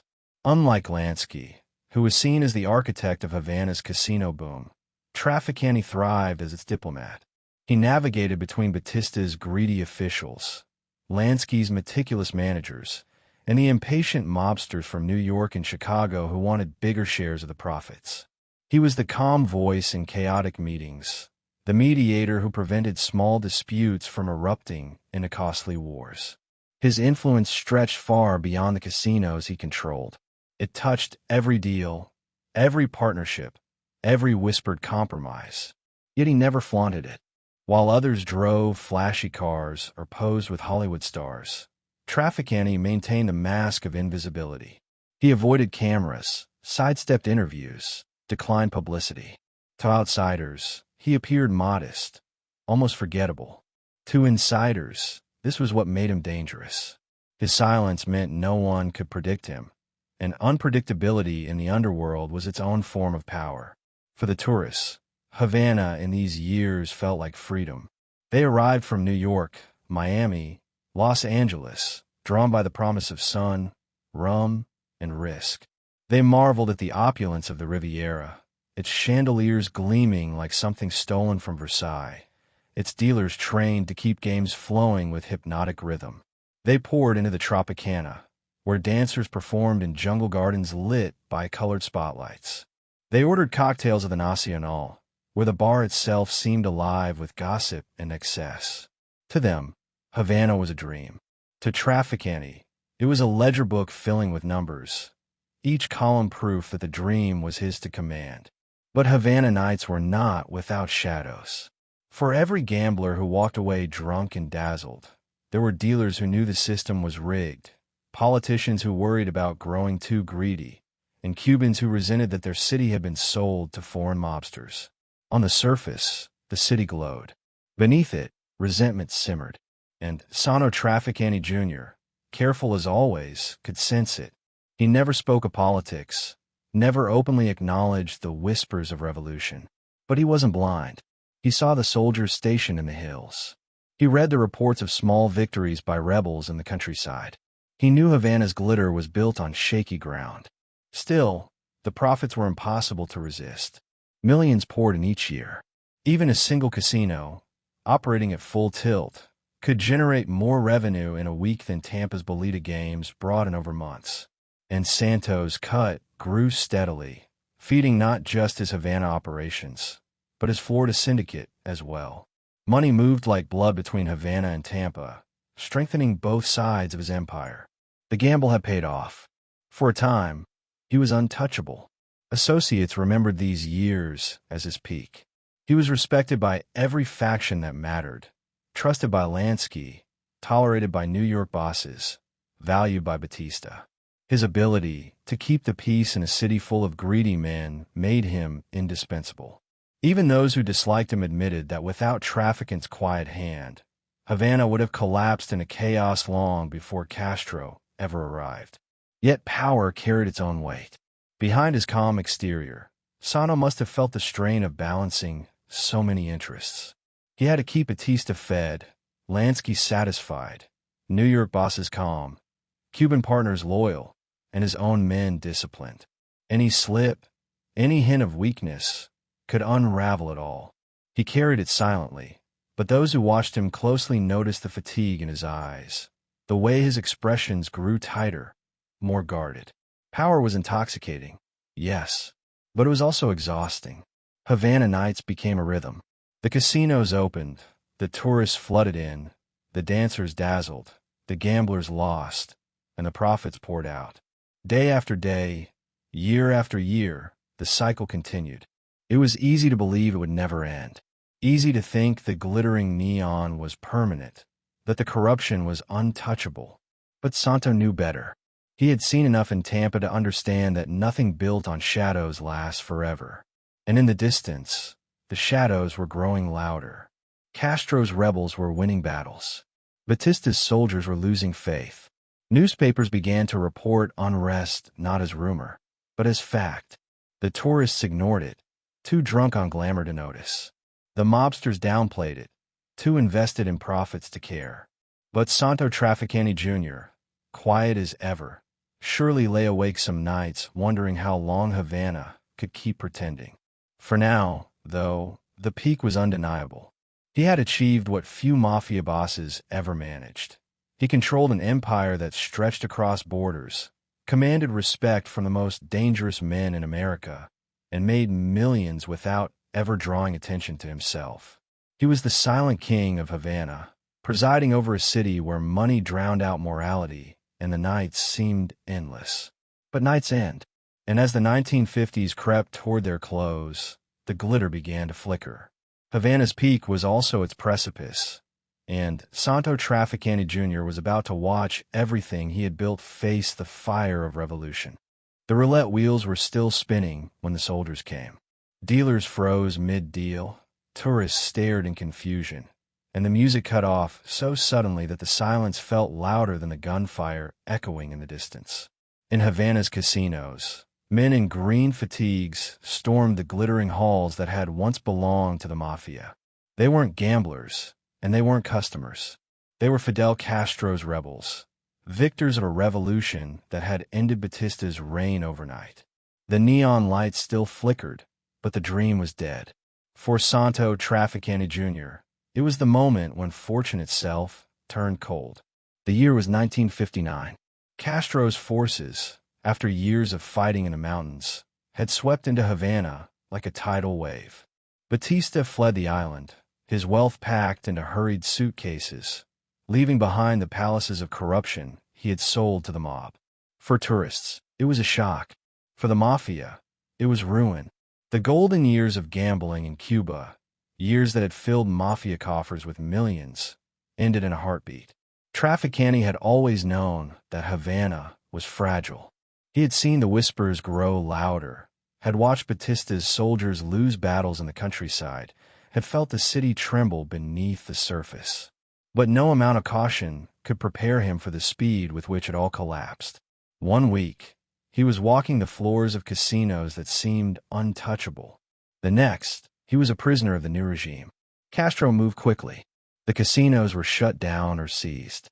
Nationalization became the word of the day, a promise that foreign exploitation of Cuban wealth was over. To the revolutionaries, Havana's glitter was not glamour, but rot. The casinos weren't symbols of success. They were evidence of betrayal, proof that Cuba had been sold to mobsters and foreign powers. And Trafficante, the silent king of Havana's underworld, was suddenly a face of that betrayal. He was arrested, along with other mobsters who had thrived under Batista. To the rebels, he was no different than Batista himself, a foreign exploiter who had made millions off Cuban soil. For a man who had built his life on silence, the cell was a cruel metaphor for walls, no exits, no room to maneuver. In prison, his reputation shifted. Associates on the outside whispered that he was finished, that the revolution had ended him. Some even feared he would be executed, that his quiet rule would end in front of a firing squad. But the rebels never killed him. They kept him locked away, a symbol of their victory, proof that the old order was truly gone. For Trafficante, the days in prison must have felt endless. The man who had once orchestrated empires across Tampa and Havana now had nothing but silence and walls. He was used to silence, but not this kind. This silence wasn't power. It was suffocation. Yet even in captivity, he carried himself with the same calm he had always shown. Associates later remembered that he never raged, never panicked, never begged. He waited. He calculated. He knew that empires shifted like tides, and tides could always change again. On the outside, the Mafia scrambled. Havana had been their jewel, their golden engine, and now it was gone. Millions in profits vanished. Lansky's carefully built empire collapsed overnight. New York bosses were furious, not just at Castro, but at the realization that their investment had disappeared. Trafficante's imprisonment became more than a personal disaster. It was a symbol of the Mafia's greatest defeat. How he was eventually released remains tangled in shadow. Some say political pressure played a role, that American interests quietly negotiated his freedom. Others believe bribery, the same tool that had once opened doors in Havana, now opened the gates of his cell. What is certain is that after months behind bars, Santo Trafficante Jr. walked free. But freedom came with loss. Havana was no longer his domain. The casinos were gone, Batista was gone, and Castro had turned Cuba into a fortress against everything the Mafia represented. The millions Trafficante had made during the golden years could never be recaptured. An empire had crumbled in the space of a revolution. The ruin of Havana left scars deeper than financial loss. For Trafficante, it was a lesson in impermanence. No matter how strong the system, no matter how profitable the business, power could vanish overnight if the ground beneath it shifted. He had played the long game, always cautious, always diplomatic. But even he could not outmaneuver a revolution. And yet, the silent king did not collapse with Havana. He adapted. Returning to Florida, he shifted focus back to Tampa and Miami, leaning on the syndicate he had carefully built in the United States. The Cuban chapter was over, but his story was not. His imprisonment had not broken him. It had hardened him. He returned quieter, more cautious, but also more determined to keep his empire alive. Still, the fall of Havana haunted him. Associates said he rarely spoke of his time in prison, but his silence carried the weight of memory. Every deal he made afterward, every move he calculated, bore the mark of a man who had learned how quickly everything could vanish.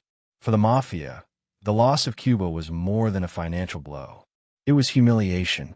The dream of a Caribbean Monte Carlo, controlled by mobsters and politicians, had ended in failure. And in the wreckage stood Santo Trafficante Jr., one of the few bosses who had lived through both the peak and the ruin of Havana.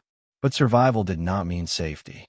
His return to Florida brought new challenges, federal investigations, rivalries, and a shadow of rumors that tied him to darker plots beyond gambling and narcotics.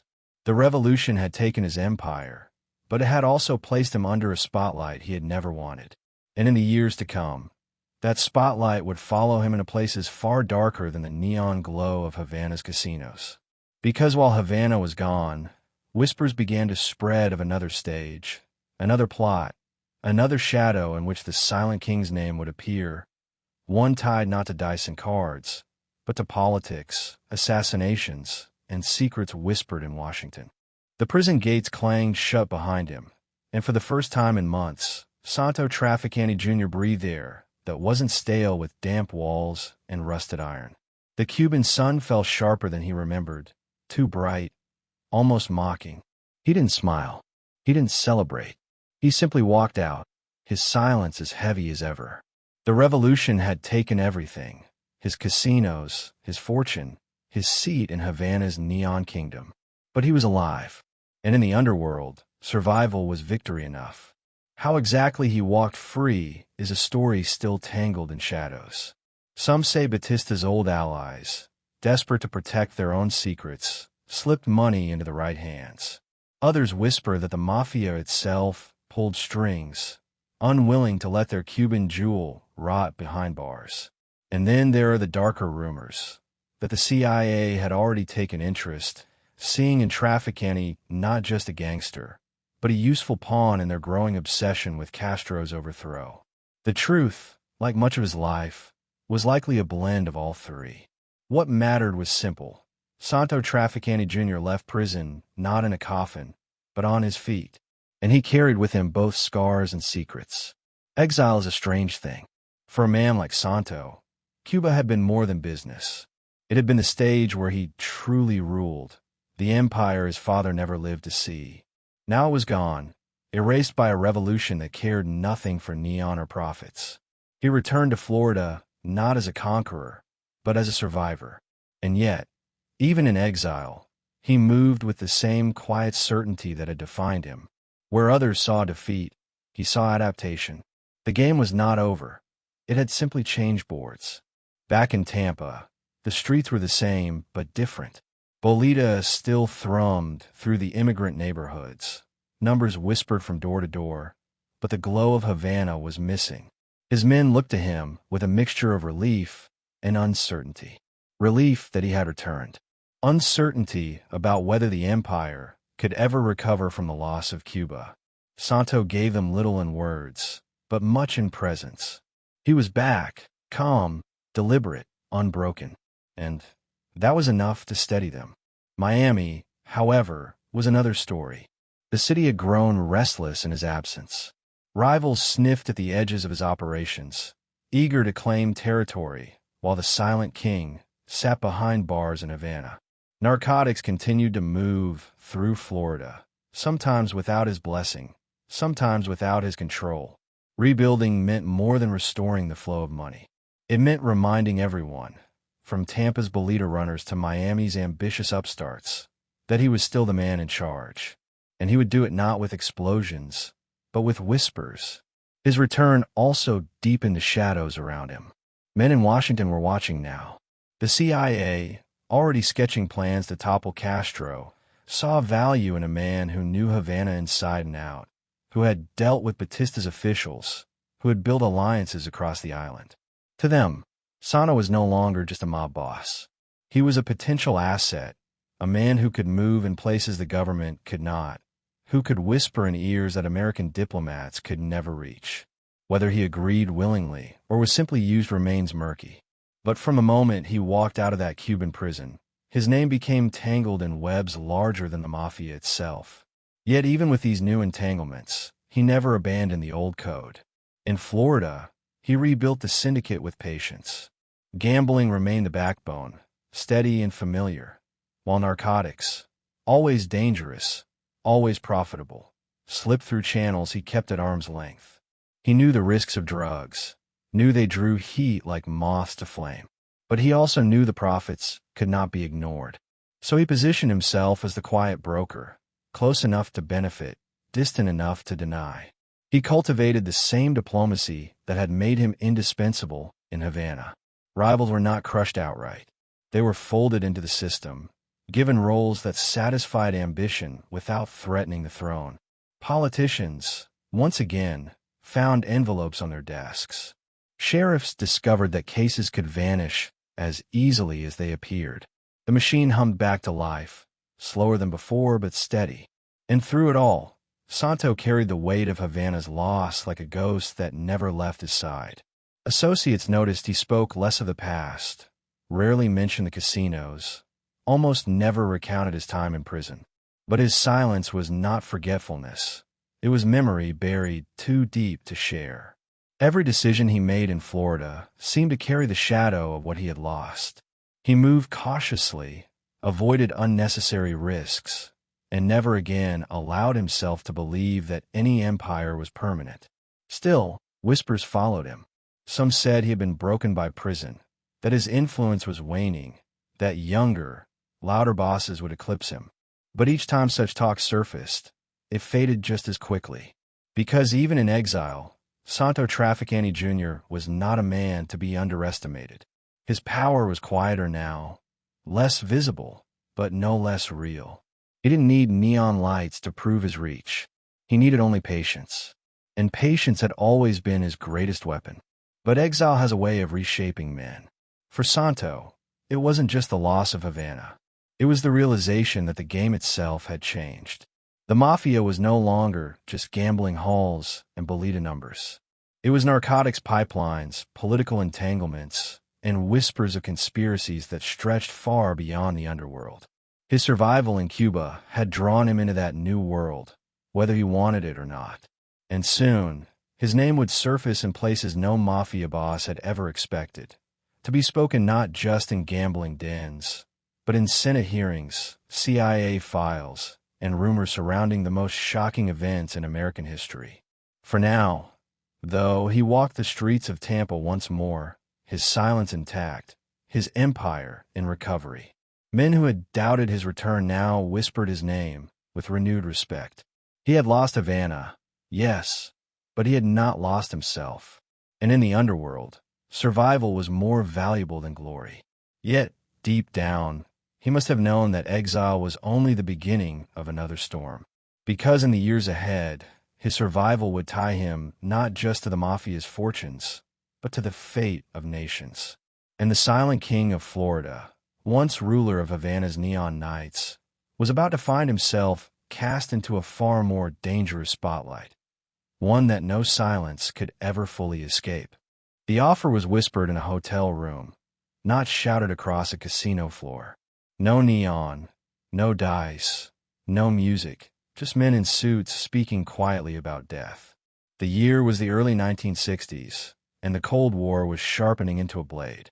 Fidel Castro had survived the revolution and now stood defiant, his beard and fatigues becoming symbols of a new Cuba that no longer belonged to the Mafia, no longer bent to Batista, and no longer answered to Washington.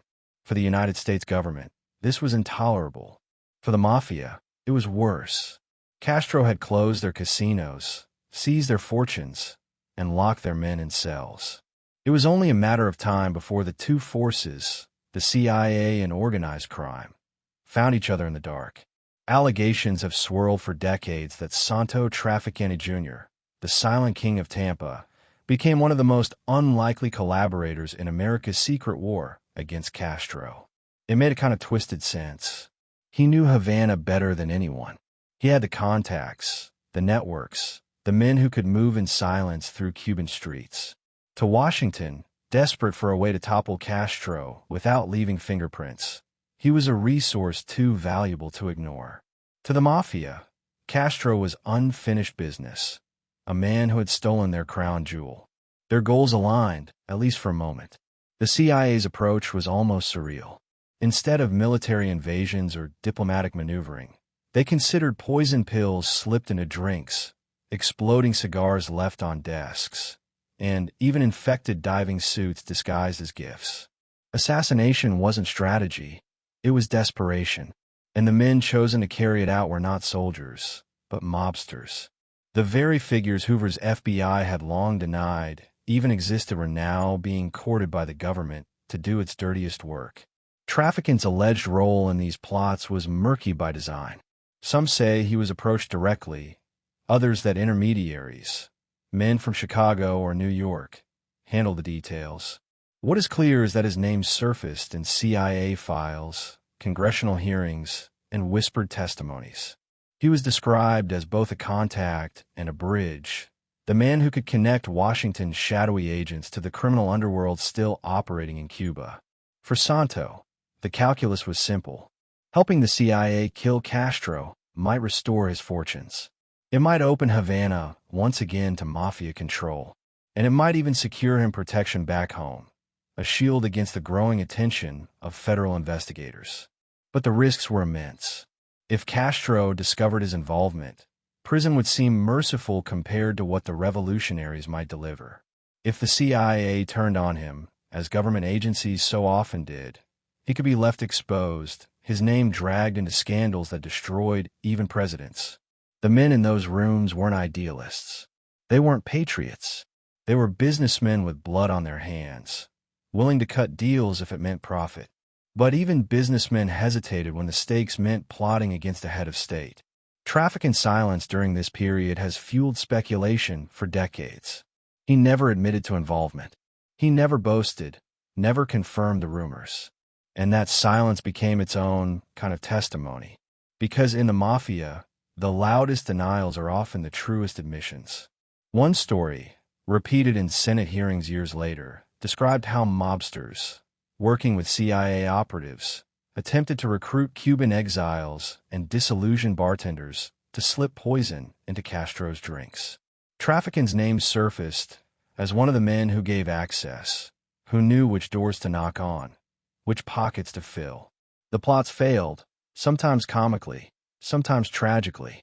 Castro lived on, his cigars unlit, his drinks untouched. But the fact that such attempts existed at all revealed the desperation of the era and the strange alliances born of it. For Santo, this chapter of his life blurred the line between crime and politics.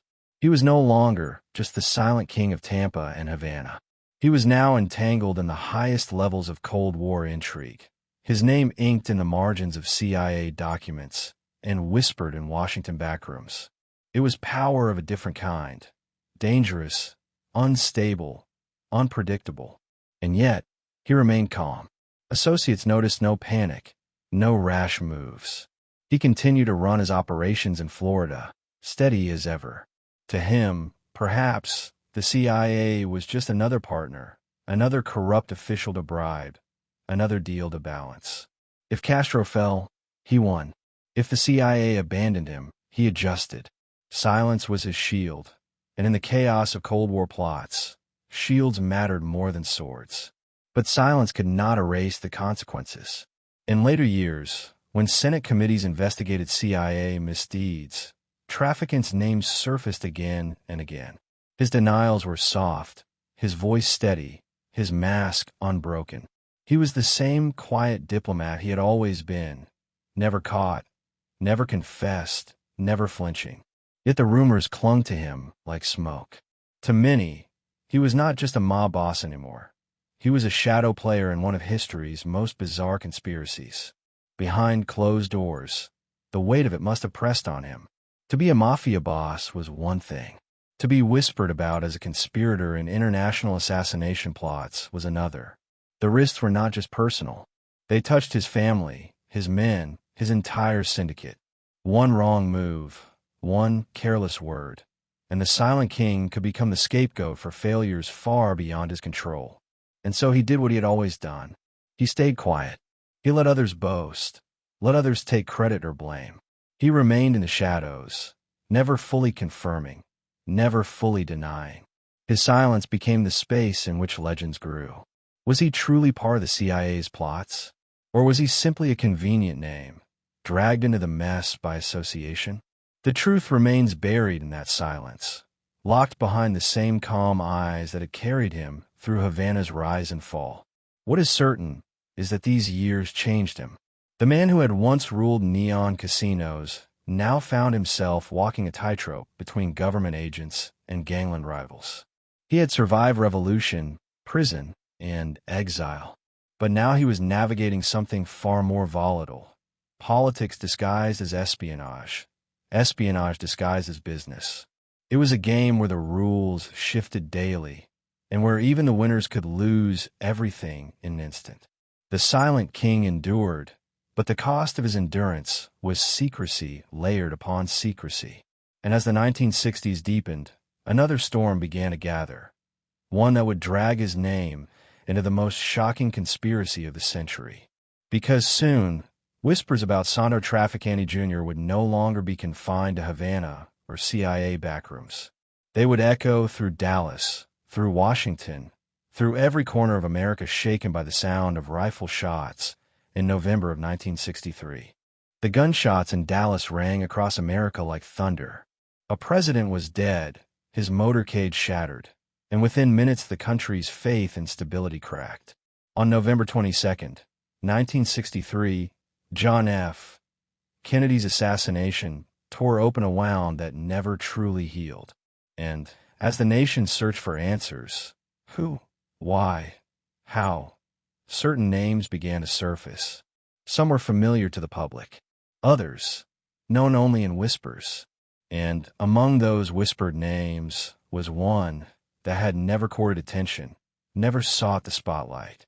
Santo Trafficante Jr., the silent king of Tampa, suddenly found his silence questioned in the most shocking conspiracy of the century. The official story placed a lonely gunman on the 6th floor of a book depository. But almost immediately, doubts began to ripple. People didn't believe one man could shake the entire nation alone. They searched for shadows behind him, for networks and plots that stretched further than Dallas. And those searches led into strange places: Cuba, the Mafia, the CIA. It was a web that seemed too tangled to ignore, and right there, caught in its strands, was Trafficante. The reasons were obvious. He had lost millions when Castro's revolution ripped Havana from the Mafia's hands. He had been tied, at least by rumor, to CIA attempts to kill Castro. He was a man who had lived in the gray space between crime and politics, business and espionage. To investigators, he was not just another mob boss. He was a man who might have known more than he ever admitted. The whispers grew louder with Jack Ruby. Ruby, the nightclub owner who gunned down Lee Harvey Oswald in a Dallas police basement, was not a stranger to the underworld. He had ties to gamblers, to mafia figures, to men who lived in the same shadows as Trafficante. Ruby's connections to New Orleans mobsters, particularly Carlos Marcello, deepened suspicions. And Marcello, a powerful figure in Louisiana and Texas, was known to have worked closely with Trafficante. The chain of associations was too tempting for investigators to ignore. Marcello linked to Ruby, Ruby linked to Oswald, Marcello linked to Trafficante. In that logic, Trafficante's shadow reached all the way to Dealey Plaza. Then came the stories of New Orleans. Some claimed that in 1959, while Trafficante was briefly imprisoned in Havana, he made remarks about Kennedy. According to one account, he allegedly told fellow inmates that Kennedy would soon be assassinated, not by Cubans, but by his own people. Whether this was true, misremembered, or fabricated remains unclear. But when investigators heard it years later, it became another thread woven into the tapestry of suspicion. Congressional committees seized on these rumors. In the 1970s, when the Church Committee and later the House Select Committee on Assassinations began probing the darker corners of the Kennedy case, Trafficante's name surfaced repeatedly. He was subpoenaed, forced to answer questions under oath. And in those hearings, he maintained the same calm mask he had always worn. He denied involvement. He denied knowledge. He spoke softly, carefully, never slipping, never confessing. Yet his silence seemed to only deepen the intrigue. Investigators painted a picture of motive. The Mafia had backed Kennedy's rise, believing his administration would ease pressure on organized crime. But instead, Robert Kennedy, as Attorney General, launched the most aggressive campaign against the mob in American history. Wiretaps, indictments, deportations, the Mafia felt betrayed. To them, Kennedy had broken a deal. And in that betrayal, some saw a motive for revenge. Marcello in New Orleans, Giancana in Chicago, and Trafficante in Tampa were all named as men who had reason to want Kennedy gone. But suspicion is not proof. No hard evidence ever tied Trafficante to Dallas. His denials, his silence, his low-key presence insulated him. Unlike louder bosses, he left no trail of boasts or threats. He never sought attention, never flaunted his power. And so, while investigators circled his name, they never pinned him down. He remained elusive, a shadow on the edge of history's darkest moment. Still, the rumors refused to die. Authors, journalists, and conspiracy theorists wrote his name into countless scenarios. Some claimed he financed the hit. Others suggested he provided the connections between mobsters and Cuban exiles. A few even speculated he had direct knowledge of Oswald or Ruby. None of it was proven. But in the world of conspiracy, absence of proof is often mistaken for evidence itself. In Trafficant silence, his refusal to ever fully explain his role made him a permanent suspect in the minds of many. For Santo himself, these years must have been a balancing act of dread and discipline. He knew the cost of being linked to a president's murder. He knew that even whispers could bring federal heat heavier than anything the Mafia had faced before. And yet, he showed no outward fear. He continued to run his operations in Florida, steady, calm, invisible. To his men, he was unchanged. To the public, he was unknown. To investigators, he was frustratingly out of reach. But imagine the weight he carried. To be a man accused, never convicted, whispered about in connection to the single most shocking crime in modern America. To sit before senators and congressmen, denying ties to conspiracies you may or may not have known about, knowing that history itself was judging your every word. Silence had always been his weapon. Now was his shield. And perhaps that was the paradox of Trafficant's life. His silence protected him, but it also damned him.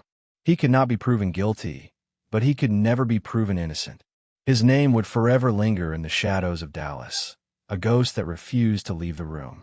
As the 1960s gave way to the 70s, the Kennedy question never faded. Trafficante aged, but the suspicions aged with him. Each new book, each new investigation, dragged his name back into the light he avoided. He never flinched, never confessed, never broke. The silent king remained silent to the end. And yet, the uncertainty remains. Was he merely a convenient suspect, a man whose connections to Cuba and the Mafia made him an easy target for rumor? Or was he truly one of the invisible hands behind history's most infamous assassination? The question has never been answered, and perhaps it never will be. For Santo Trafficante Jr., it was another storm weathered, another fire endured without burning. But even as he returned to his syndicate in Florida, even as he carried on with the quiet diplomacy that defined him, the shadow of Dallas followed him everywhere. Because in America's darkest hour, his name had been spoken. And once a name is spoken in that kind of darkness, it is never forgotten. And in the years to come, the silent king would face new dangers: federal agents with wiretaps, prosecutors armed with RICO, and allies who turned into informants. Survival had always been his gift. But the question was whether even silence could protect him forever. The crates came in heavy, marked as coffee or textiles, stacked deep inside cargo holds crossing the Atlantic. Dock workers in New York, New Orleans, and Florida unloaded them without suspicion. But inside, hidden among sacks and shipments, was something far more valuable than beans or cloth. Heroin, white powder that could be measured in ounces but sold for fortunes, a commodity more addictive and profitable than anything the Mafia had ever touched. By the 1960s, this was the new gold, and Santo Trafficante Jr., the silent king, was rumored to be one of the men who helped move it across oceans and into American veins. For decades, organized crime had treated narcotics with caution. Old bosses called it dangerous, reckless. Gambling was steady, bribery predictable, but drugs invited chaos. Junkies on the streets, police attention, sentences that carried life instead of months. But money talks, and heroin whispered louder than anything else. Networks began to grow, connecting Turkish poppy fields to French laboratories to American ports, and American ports to Mafia hands. This chain of supply became infamous as the French Connection, and at its shadowy edges, trafficking's name appeared. Florida was the perfect gateway, close to the Caribbean, connected by sea routes, and porous enough for shipments to slip in unnoticed. It became a staging ground for the trade. Trafficante, with his experience in Havana and his syndicate in Tampa and Miami, was positioned like few others to act as broker. He didn't carry the drugs himself. He didn't cut them in backrooms or sell them on street corners. Instead, he was the man who opened doors, provided protection, arranged meetings, and ensured that shipments could move without interference. Investigators whispered that his connections to Cuba, even after exile, gave him unique leverage. Smugglers could use the island as a halfway point, moving narcotics through the Caribbean before slipping them into Florida ports. With Havana lost to Castro, the routes changed, but the experience remained. Trafficante knew the waters, knew the men, knew how to keep the flow alive. The allegations grew louder in the 1970s, when federal authorities cracked down on heroin pipelines. Informants and intercepted communications painted a picture of a global network. Marseille laboratories refining morphine into heroin, Corsican traffickers moving it into shipping crates, American mobsters distributing it through cities. At the center of some reports was Tampa, and at the center of Tampa was Trafficante. He was described as calm, efficient, and indispensable. But as always, proof was elusive. Santo never left fingerprints. He avoided phone calls, kept distance from couriers, spoke in whispers no wiretap could catch. Prosecutors knew his name, but struggled to build a case that stuck. Witnesses claimed he sat in meetings, nodded silently, gave approval. But when pressed, their words crumbled under cross-examination. The Silent King lived up to his name. For his men, narcotics were both a temptation and a terror. The profits were intoxicating, money flowing faster than Bolita or casinos ever could. But the risks were higher than anything they'd known. Some associates pushed for more, eager to dive deep into the trade. Others hesitated, fearing the wrath of law enforcement. Trafficante stood between them, calculating. He understood the value of narcotics, but also the danger. So he did what he had always done. He brokered quietly, kept distance, and ensured that if a storm came, it would break over others first. And storms did come. The French Connection was eventually exposed, its couriers arrested, its laboratories raided. But even as headlines blared, Trafficante's name remained mostly in whispers. He avoided the indictments that toppled others. He sidestepped the trials that dragged mobsters into the spotlight. His silence, his caution, his invisibility kept him one step removed. Yet the rumors never died. Congressional hearings, FBI reports, and journalistic investigations all circled him, painting him as a shadowy figure in the narcotics trade. To the public, his role remained unclear.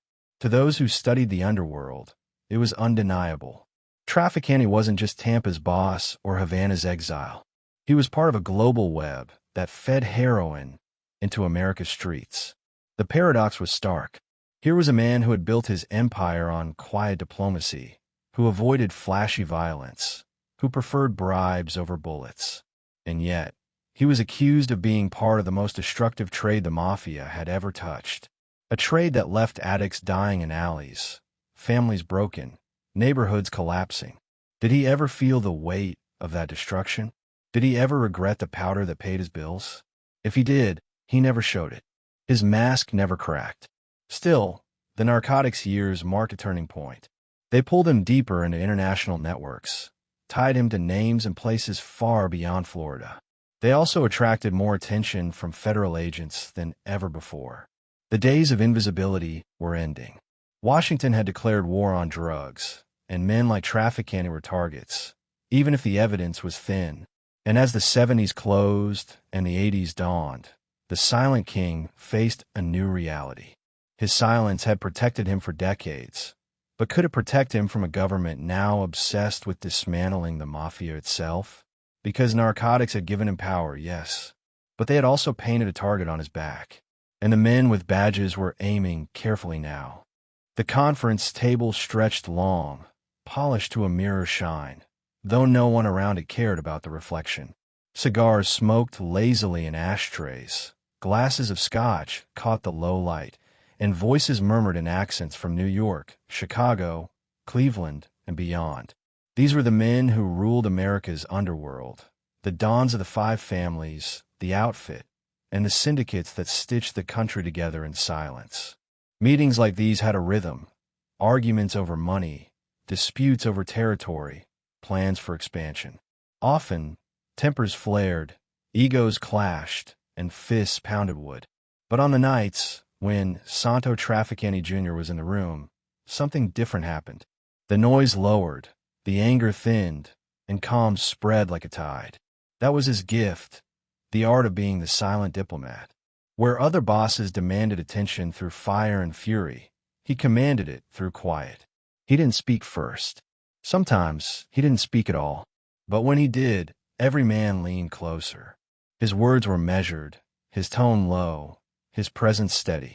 He wasn't there to dominate. He was there to balance, to smooth, to keep the peace. And in an underworld where peace was rare, that made him invaluable.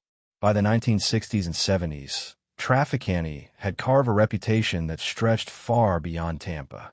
He wasn't the richest boss, nor the most feared, nor the most flamboyant. But he was respected by all.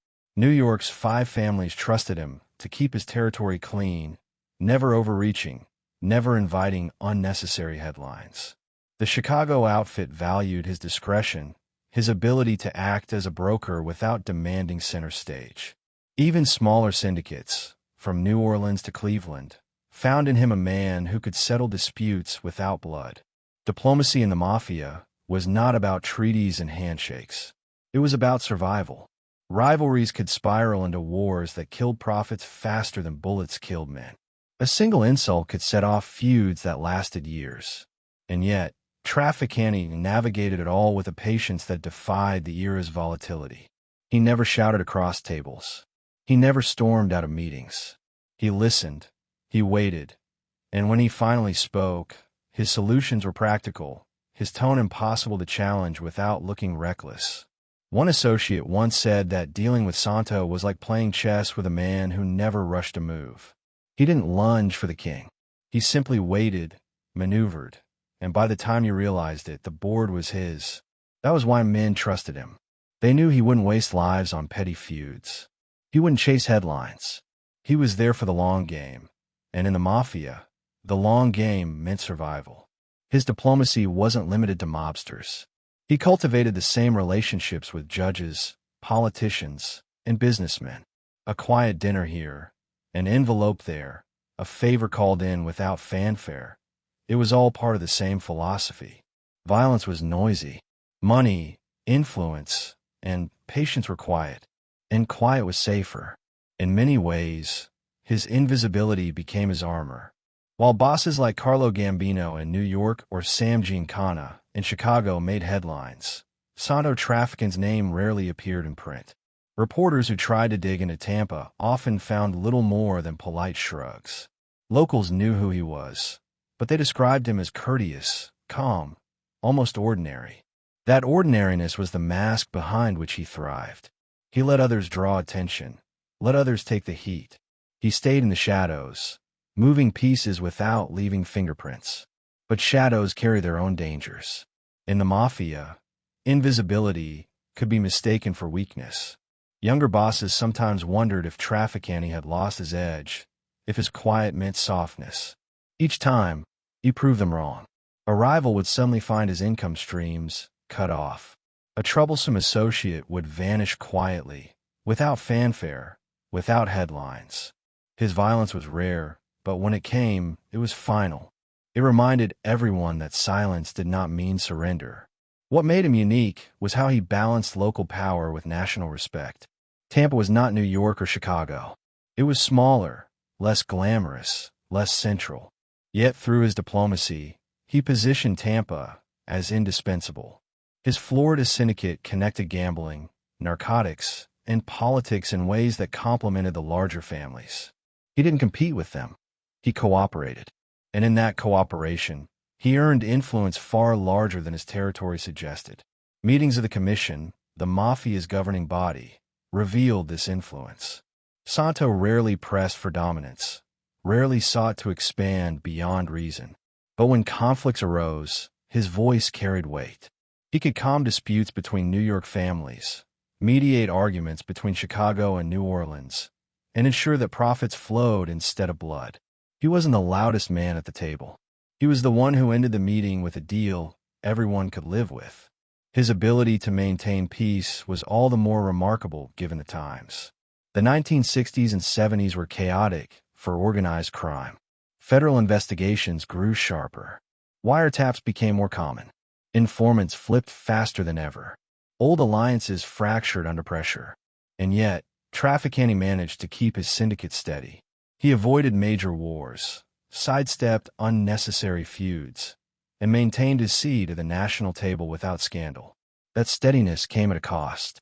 Associates noticed he grew more withdrawn, more guarded. He trusted fewer people, spoke even less than before. Perhaps the weight of diplomacy, balancing egos, dodging investigators, surviving rumor after rumor, pressed heavier with age. Perhaps the shadow of Havana, the ghost of his lost empire, reminded him how fragile everything was. Whatever the cause, he carried it silently, never allowing cracks to show. But diplomacy is never perfect. Behind the calm exterior, there were tensions he could not erase. The narcotics trade, always dangerous, created fractures even he couldn't smooth over. Younger men pushed harder, wanted more, faster. Older bosses feared the attention it drew. Trafficante tried to mediate, tried to balance, but the very trade that brought profits also brought paranoia. And paranoia has a way of shattering even the strongest silence. For now, though, his diplomacy held. The five families trusted him. The outfit respected him. Tampa remained profitable. And the silent king of Florida proved that sometimes the greatest power was not in the gun, but in the pause before it fired. Yet shadows were lengthening. Washington was sharpening new weapons, tools designed not just to chase mobsters, but to dismantle entire organizations. The word was RICO, laws that treated the Mafia not as individuals, but as syndicates, criminal enterprises where every man could be tied to the sins of the whole. It was a weapon unlike anything the mob had faced before, and as the government prepared to unleash it, even the silent diplomat, with all his patience, all his caution, all his silence, would find himself tested in ways he had never imagined. The knock on the office door was soft, almost polite, though everyone inside already knew who it was. A sheriff in uniform stepped into the room, nodded once, and slipped an envelope onto the desk. No words, no explanation, just a glance, a small gesture, and then he was gone. The man sitting at the desk didn't need to open it. He already knew what it contained: money, promises, and the kind of protection no lawyer could ever guarantee. This was how power really worked in Florida during the decades Santo Trafficante Jr. reigned. Not with loud speeches or public displays, not with flashy bribes, but with quiet exchanges in rooms where curtains were drawn and silence was currency. For Santo, corruption wasn't an act of desperation. It was an art form. From the earliest days of Tampa's Bolita games to the heyday of Havana's casinos, he understood something fundamental. The law was never truly blind. Judges could be leaned on. Politicians could be persuaded. Sheriffs could be bought. And if money didn't move them, favors did. A friend's campaign funded at the right moment. A family debt quietly erased. A rival conveniently neutralized. These weren't mere transactions. They were threads woven into a web that bound Florida's power structure to him, often without the men involved even realizing how tightly they were caught. It wasn't just about handing over envelopes. Anyone with cash could do that. Santo trafficked in something deeper: trust. He presented himself as polite, courteous, the very picture of a community businessman. He didn't bark orders or demand loyalty. He offered it. He made men feel that aligning with him wasn't corruption, but security, even friendship. And so the sheriff who accepted his cash didn't think of himself as a crooked cop.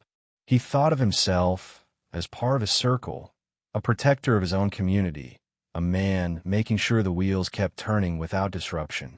This was why, for so many years, investigations against him fizzled. Federal agents could whisper his name. Prosecutors could circle his empire.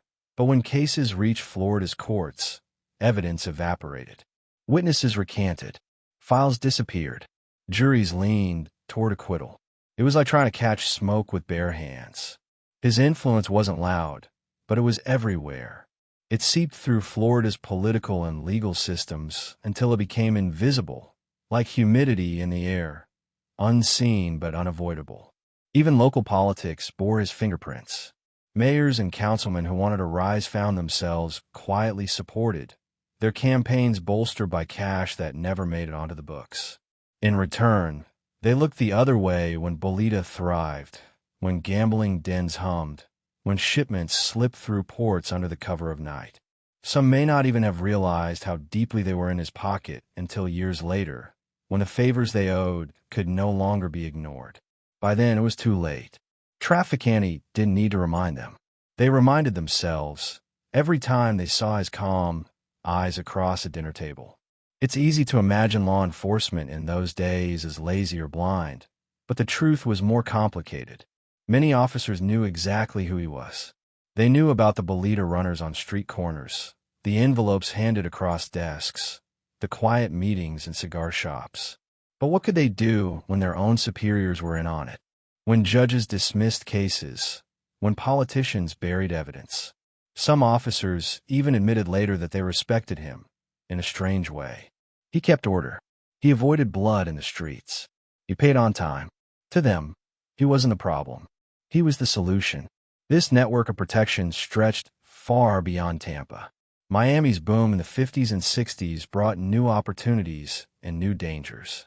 Politicians there were as hungry as their counterparts in Tampa, and Trafficante fed them with the same quiet precision. A zoning law changed here, a permit granted there, a raid called off at the last minute. Each favor bought him more insulation, more space to operate in plain sight while appearing invisible. But influence like this carried risks. Friends in high places could just as easily become liabilities. A politician under pressure could turn informant. A sheriff caught in scandal could bring others down with him. Trafficante knew this, and so he built his network like layers of glass. No one man had enough power to destroy him. No one bribe was ever big enough to become evidence of conspiracy. It was all small pieces, spread out, easy to deny, impossible to pin down. Even when the Justice Department finally began turning its full attention to the Mafia in the 1960s, Trafficante seemed to glide past the storms. Robert Kennedy declared war on organized crime. Wiretaps hummed. Indictments piled up. Yet Santo, unlike louder bosses, stayed out of headlines. His name surfaced in reports, yes, but never at the center. His Florida empire endured, protected by the same men who shook his hand in backrooms, men who found it easier to preserve the status quo than to challenge him. His calm diplomacy extended even into these political relationships. He never threatened a politician outright, never raised his voice to a judge. He didn't need to. His very presence, his very reputation, carried the weight of unspoken consequences. They knew what he was capable of, but they also knew he would never act rashly. He didn't traffic in fear the way other mobsters did. He trafficked in inevitability.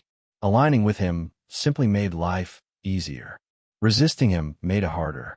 The choice was theirs. And so, for decades, Florida's halls of power bent without breaking. They bent towards Santo Trafficante Jr. He wasn't in every office, but his influence was. He wasn't on every ballot, but his money was. He didn't sit in every courtroom, but his shadow did. But shadows lengthen with time. By the late 70s, corruption itself was under siege. Investigative journalism grew sharper, exposing deals once buried in smoke-filled rooms. Federal prosecutors, armed with new tools like RICO, began digging into the very networks that had once protected men like Trafficante. Friends in high places were no longer untouchable. Some were arrested. Others flipped. The same web that had kept him safe for so long began to fray at the edges. For the Silent King, it was a dangerous shift. The very system that had insulated him for decades was changing. Politics was no longer safe. Law enforcement was no longer pliable. Florida itself was changing, its old networks giving way to new forces Trafficante could not control with a quiet dinner or a polite envelope. Yet even as the tide turned, he stayed calm. He had survived revolutions, prisons, whispers of conspiracies. He would survive this, too, or so he believed. His friends in high places might be fewer, but he still knew how to maneuver, still knew how to disappear into silence when the heat grew too bright. But the question was no longer whether he could protect himself. The question was how long silence could shield him in a world where corruption was no longer hidden, where prosecutors no longer turned away, and where allies could become enemies overnight. Because in the years ahead, the walls would close tighter, and even the Silent King, with all his patience, all his diplomacy, all his friends in high places, would find that the higher the place, the harder the fall. The cold air in upstate New York carried the smell of pine, damp earth, and smoke from wood stoves. On the morning of November 14th, 1957, the little town of Appalachin stirred like any other. Farmers tended their fields, neighbors nodded politely, and children hurried to school bundled in heavy coats. But in one quiet neighborhood, expensive cars began to roll down narrow roads. Cadillacs, Lincolns, Buicks, the kind of machines that didn't belong in a sleepy rural town. They parked in long rows outside the home of a man named Joseph Barbara, and from those cars stepped figures the world rarely saw together in daylight. Bosses from New York, Chicago, Buffalo, Cleveland, Los Angeles, and beyond. It was the single largest gathering of Mafia leaders in American history. And among them, representing Tampa and his expanding reach into Havana, was Santo Trafficante Jr. The plan was simple, or at least, it should have been. They were there to talk business, to settle disputes, to reaffirm alliances. In the coded language of the underworld, this was a meeting of friends. But in truth, it was a council of kings. Decisions made at Appalachin would ripple across the nation, from New York streets to Chicago's stockyards, from Miami's nightclubs to Havana's casinos. Trafficante didn't arrive with noise. He never did. He slipped into the gathering the same way he ruled his empire, quietly, calmly, as if he belonged there. And in many ways, he did. By 1957, he wasn't just Tampa's boss anymore. He was Havana's man, the silent diplomat whose influence stretched across borders. His presence in Appalachin confirmed what many already knew. Santo Trafficante Jr. was no regional figure. He was part of the national table now. But fate had other plans. Local police, tipped off by the sudden parade of luxury cars, grew suspicious. They set up roadblocks. And when the meeting broke into chaos, bosses fled through fields and backyards, expensive shoes ruined by mud, silk suits torn by branches. Some were caught in their cars, others in the woods. Mugshots of powerful men ended up in newspapers, their faces suddenly stripped of mystery. The illusion of invisibility that the Mafia had cultivated for decades evaporated in a single afternoon. The fallout was immediate and explosive. For the first time, the FBI could no longer deny the existence of a national crime syndicate. Until then, J. Edgar Hoover had stubbornly claimed the Mafia was a myth, a collection of small-time thugs exaggerated by fiction. But photographs of dozens of mob bosses in one place told a different story. The Appalachin meeting became proof of a shadow government, a network of men who ruled cities not with ballots, but with bribes and bullets. Trafficant's name appeared in the lists of attendees. To the public, it was just another foreign-sounding name among many. To investigators, it was confirmation of something they had only suspected, that Tampa's quiet boss was not isolated, not provincial, but tied directly into the heart of America's organized crime network. He wasn't just a man running bolita games in Florida. He was sitting beside the most powerful dons in the country. He was part of the syndicate. For Santo himself, Appalachin was both a curse and a blessing. The curse was obvious. His invisibility was pierced.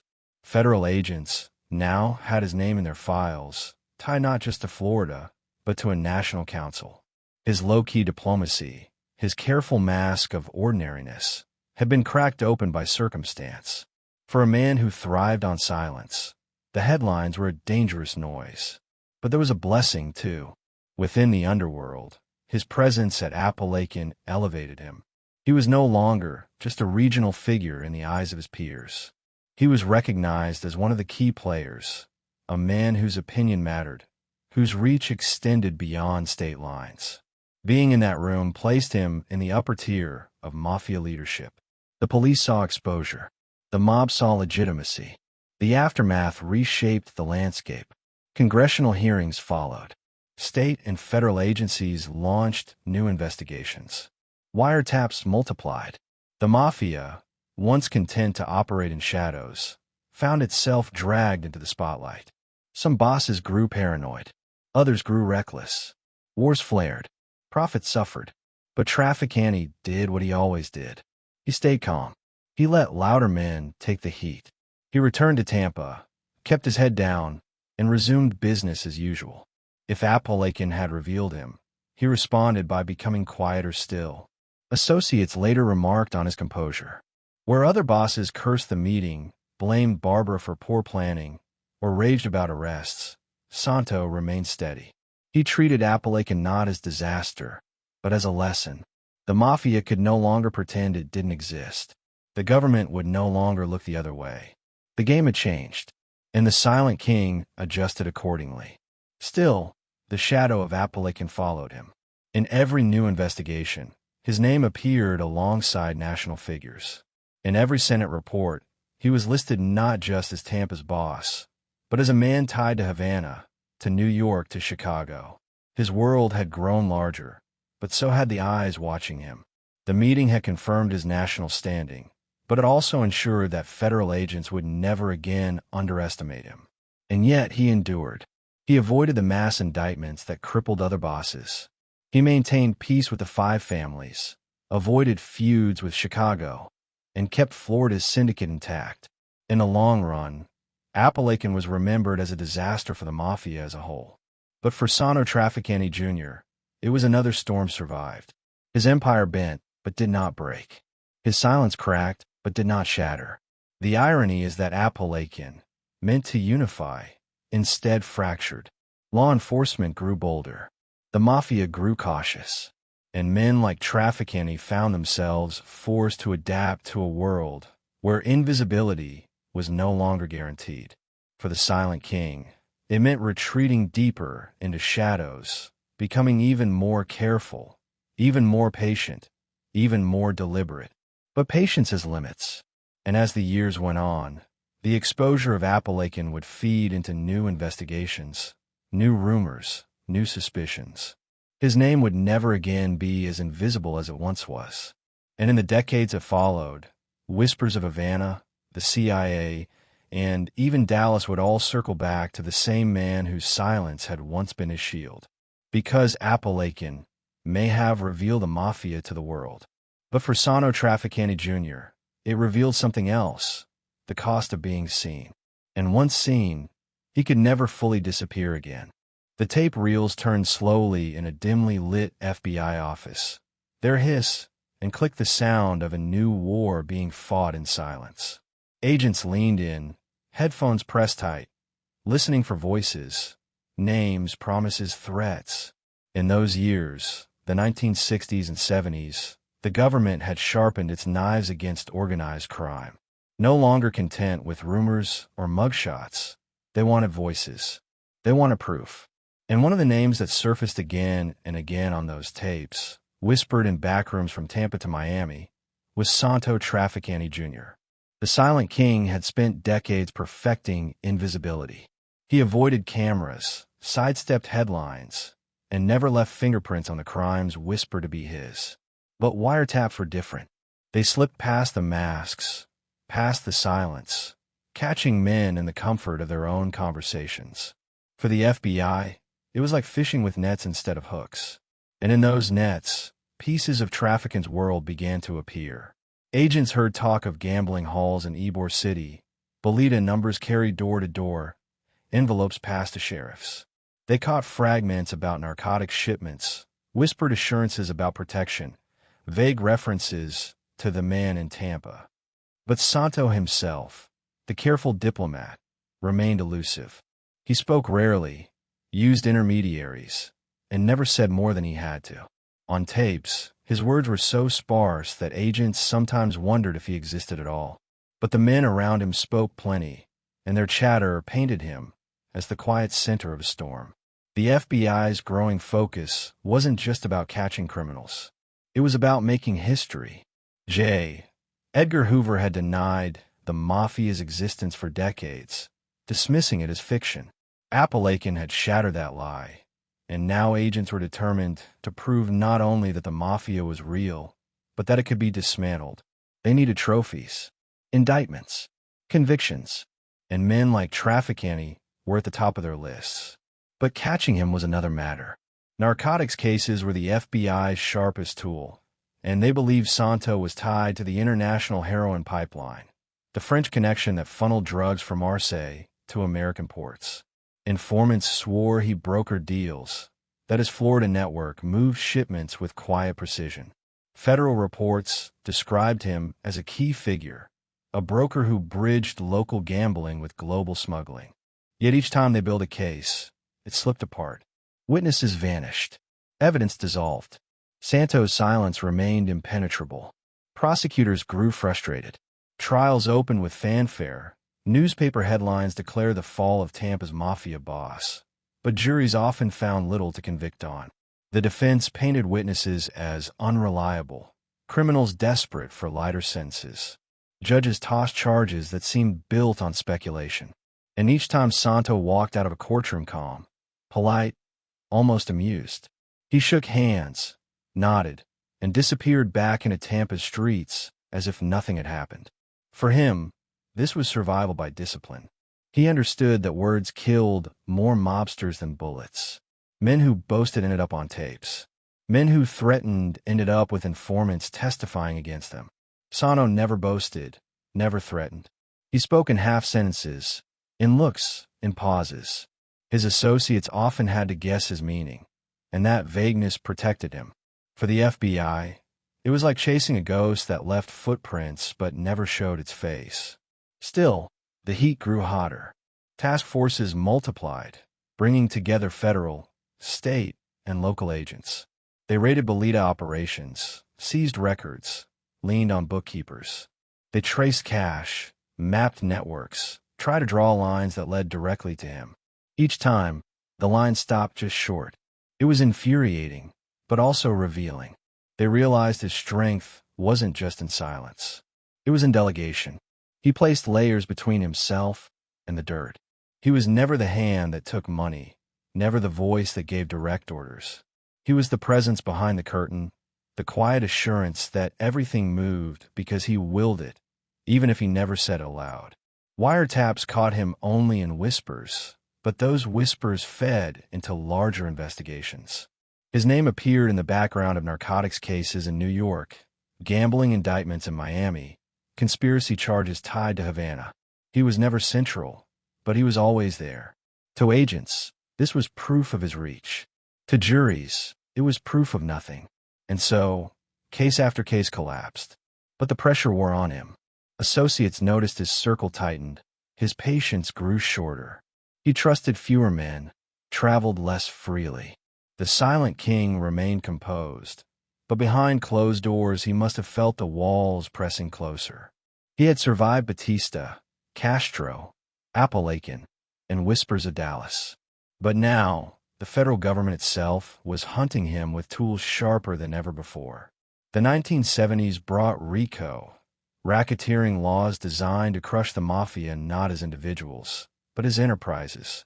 Under RICO, silence was no longer enough. If prosecutors could prove the organization acted as a criminal conspiracy, every man tied to it could fall together. For Trafficante, this was the greatest threat he had ever faced.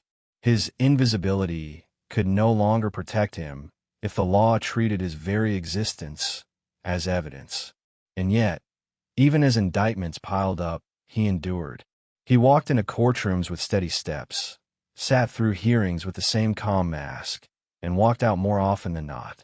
His survival became legendary, not as a warrior or a flamboyant don, but as the man who slipped through cracks even when the government dug trenches. But each escape carried a cost. The FBI didn't forget. They didn't give up. They circled tighter, wiretapped more phones, flipped more witnesses. And Santo knew that patience, the gift that had always protected him, was also time.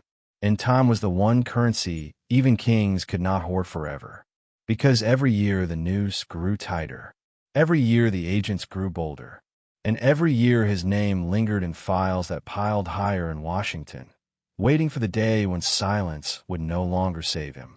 The courtroom buzzed with a new kind of energy, one that mobsters of the old guard had never felt before. Prosecutors weren't just pointing fingers at single crimes anymore. They weren't talking about a gambling bust here, a narcotics shipment there, or a single bribed sheriff. They were building something larger, something more dangerous.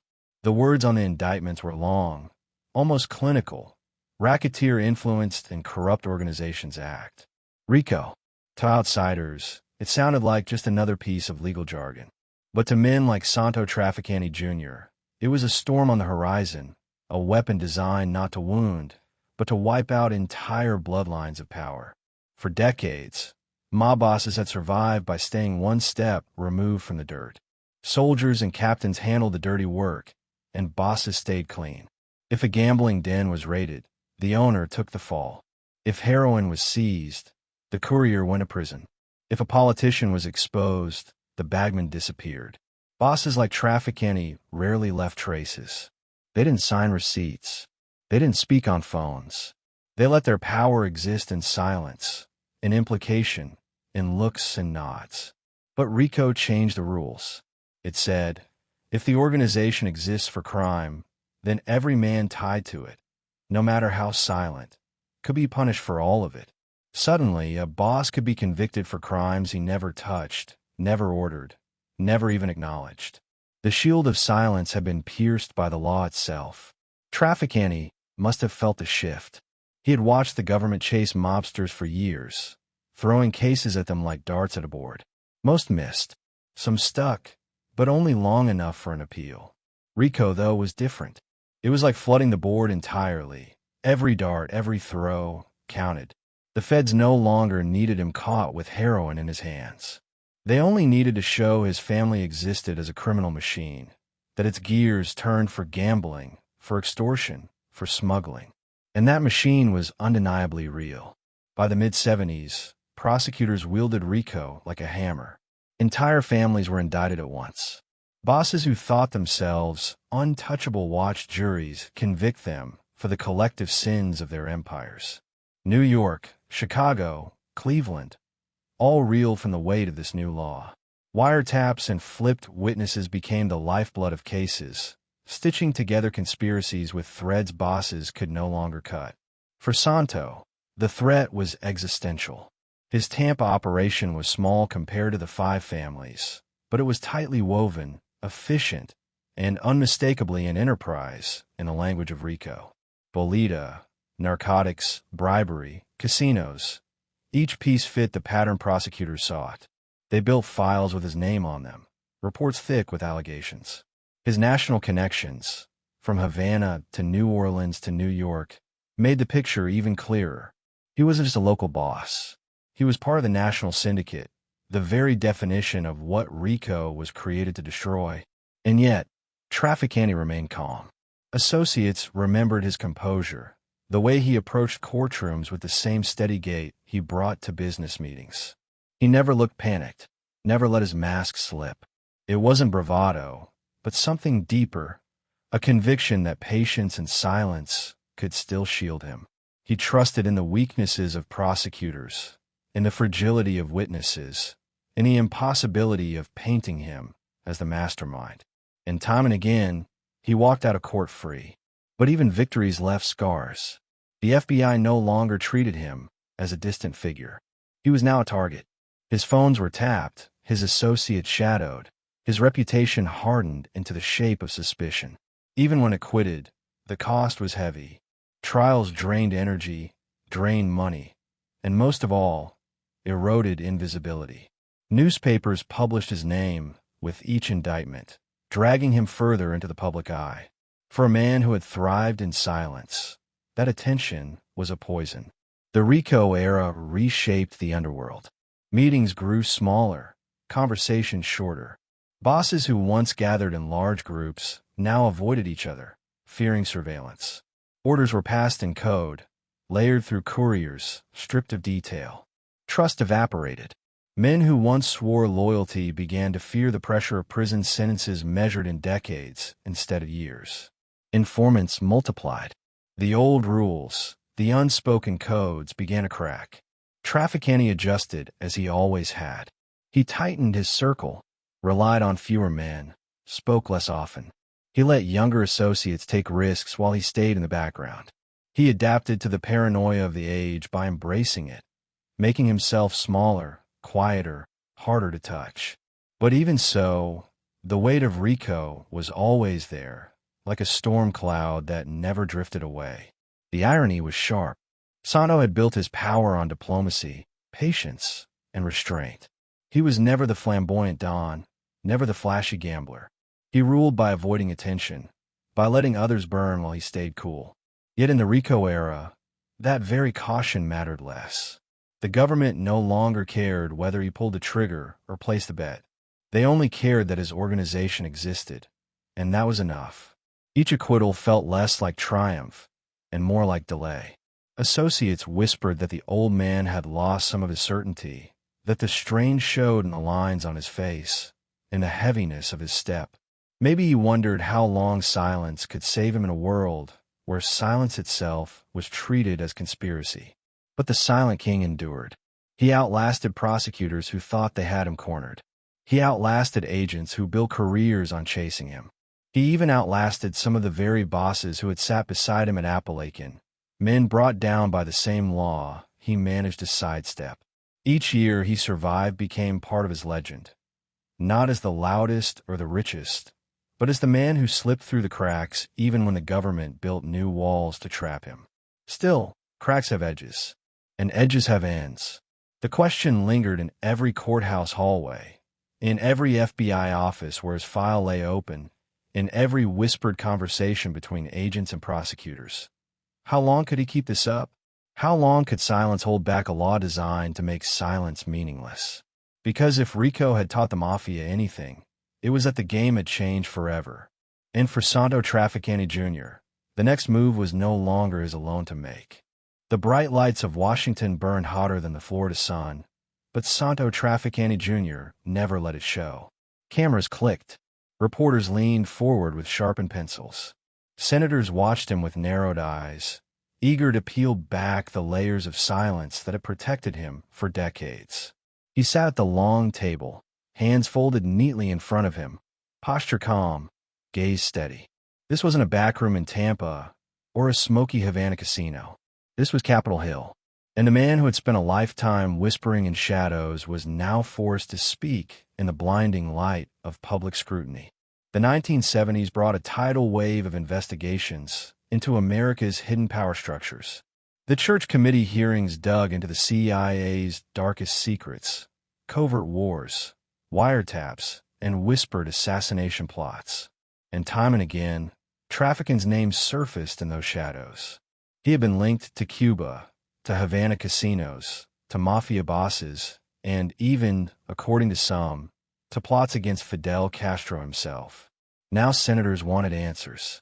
But Santo Trafficante Jr. was not a man easily cornered. When asked if he had worked with the CIA to assassinate Castro, his voice remained level. He denied, calmly, smoothly, like a man reciting the weather. No anger, no panic, just denial, as if the very suggestion was absurd. To those watching, it was chilling. Here was a man accused of being at the center of one of the most explosive conspiracies of the Cold War, and he looked as though he were being asked about a parking ticket. That calmness wasn't an accident. It was his weapon. Senators pressed, trying to rattle him, trying to push him into contradiction. But each question slid off him like rain against glass. He never raised his voice, never stumbled. He gave nothing more than what he wanted to give. To the public, it looked like arrogance. To his associates, it was discipline. The same discipline that had kept him alive through Batista's Cuba, Castro's prisons, and decades of FBI investigations. Yet beneath the calm, there must have been weight. Testifying in Washington was no ordinary courtroom skirmish. This was national theater. Millions of Americans were watching, listening for cracks, searching for truth. His name was tied to whispers of Havana, whispers of Dallas, whispers of heroin pipelines. Any slip, any word out of place, could unravel the careful silence he had built for half a century. The stakes were not years in prison. They were history itself. Trafficante denied Mafia connections too.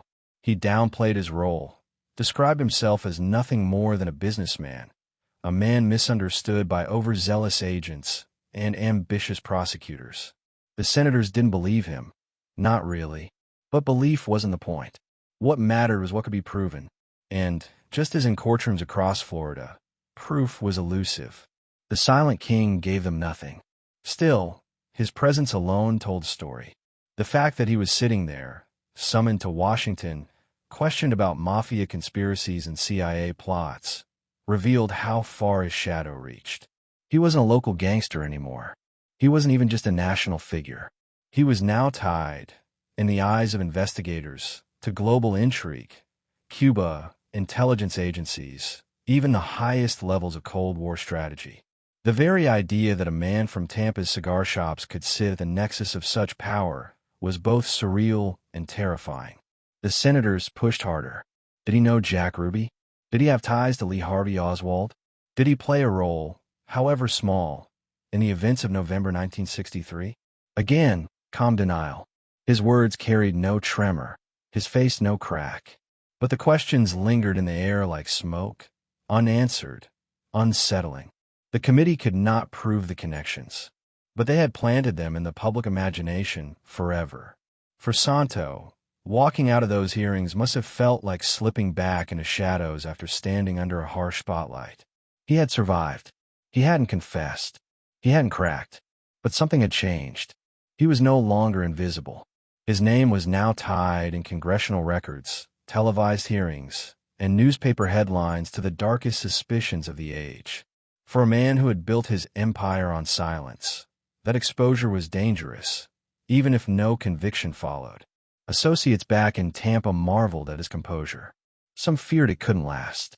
They knew the government was relentless now, armed with RICO, with wiretaps, with public appetite for answers. The old shields of bribed sheriffs and friendly politicians no longer guaranteed safety. The Senate hearings were proof. Santo Trafficante Jr. was no longer just a regional boss to be tolerated. He was a man Washington itself wanted to question, to expose, to break. But the silent king carried on as he always had. He returned home, resumed business, and lived as if the spotlight had never touched him. For him, perhaps, it was just another storm weathered, another test passed. He had been accused of conspiracies that touched the CIA, the Mafia, and the assassination of a president, and yet he remained free. That freedom was victory enough. Still, the hearings marked a turning point. They revealed the limits of silence. They showed that even if he escaped conviction, his name would forever be entangled in questions bigger than Florida, bigger than Havana, bigger even than organized crime itself. He had become part of America's unsolved riddles, a figure whispered about not only in FBI files, but in the annals of Cold War paranoia. And beneath it all, one truth lingered. Trafficante could deny. He could sit calm under the lights, his voice steady, his mask unbroken. But silence is not the same as innocence. And the questions that clung to him would never go away. Because even after the hearings ended, even after the cameras turned off, the shadows followed. And in those shadows, the silent king still ruled. But for how much longer? The old men of the Mafia were dying. One by one, names that had once commanded fear and respect vanished from headlines and into obituaries. Carlo Gambino, gone. Sam Giancana, shot down in his own basement. Vito Genovese, long buried in prison soil. Even the flamboyant dons, the ones who had ruled with fire and noise, were fading into history. But in Florida, Santo Trafficante Jr. endured. By the 1970s and 80s, he had become something rare, a relic, a survivor, the last great Mafia don of the South. He no longer needed to prove himself in the way younger bosses did. He didn't strut through nightclubs or surround himself with bodyguards in tailored suits. He carried himself with the quiet dignity of an elder statesman, a man whose reputation spoke louder than any performance. Around mob circles, his name carried a weight different from the brashness of New York or the brutality of Chicago. He was respected because he had lasted. Respect, in that world, wasn't given to the loudest. It was given to the man who could still sit at the table when everyone else had been forced out. The young men who came up in those years looked at him with a mix of awe and fear. They knew his history, the whispers of Havana, the rumors of Dallas, the indictments that never stuck. He was like a ghost who had walked through fire again and emerged untouched. They called him the Silent King, not just because of his style, but because of his survival. Silence had kept him alive. Silence had allowed him to outlive nearly all of his contemporaries. By now, his role had shifted. He was less a field general and more a statesman, less involved in day-to-day rackets and more in ensuring balance. Disputes in the South often passed through him for mediation. Younger bosses sought his advice, if only to bask in the calm authority of a man who had seen all. Even law enforcement began to view him differently. They still chased him, still pulled him into courts and hearings, but they also recognized him as a living monument, a reminder of an older, subtler mafia that preferred diplomacy over spectacle. Florida itself had changed by then. The gambling halls and cigar shops of Tampa's Ybor City were no longer the heart of the empire. Miami was booming, fueled by cocaine and cash, a new frontier of chaos that Sano never fully embraced. The Colombian cartels brought violence too loud, too erratic for his taste. They sprayed bullets where he would have handed envelopes. They burned with heat he had spent a lifetime avoiding. Yet even there, his reputation gave him space. No one dared treat him like an equal rival. He was something else, something older, more disciplined. In a way, Trafficante had become the bridge between eras. He belonged to the world of Bolita games and Havana casinos, of whispered deals in smoke-filled rooms, of quiet influence over sheriffs and politicians. But he lived into the age of cartels, wiretaps, and RICO, an age where his style was increasingly out of place. The Mafia was changing around him, often in ways he must have disapproved of. The codes grew weaker, the violence louder, the silence rarer. And yet, he remained. His survival carried an air of paradox. He had been accused of everything: drug smuggling, assassinations, political conspiracies, and yet he had never faced the long prison sentences that destroyed so many others. To the FBI, it was infuriating. To fellow mobsters, it was proof of his genius. To the public, it was a mystery that made his legend only larger. But age was catching up. His hair thinned, his face lined, his health faltered. Associates whispered that the old boss was not as sharp as he once had been, that the years of pressure had left their mark. And yet, even in frailty, he held authority. In mob culture, respect for elders ran deep, and Santo Trafficante Jr. was as elder as it got. He didn't need to raise his voice. The room quieted when he entered, even in old age. The 1980s were unforgiving to the Mafia. RICO indictments dismantled families across the country. New York bosses faced life sentences. Chicago's outfits stumbled under pressure. Informants turned on one another in a wave of betrayal unthinkable in earlier decades. But somehow, Trafficante sidestepped the worst of it. He appeared in courts, yes. He testified before committees, yes. But he was never caged the way others were. He walked free, time and again, as if untouchable. To the younger generation of gangsters, his very existence seemed like a lesson. The flamboyant Don might rise faster, but he burned quicker. The violent boss might terrify men into obedience, but he invited headlines and federal wrath.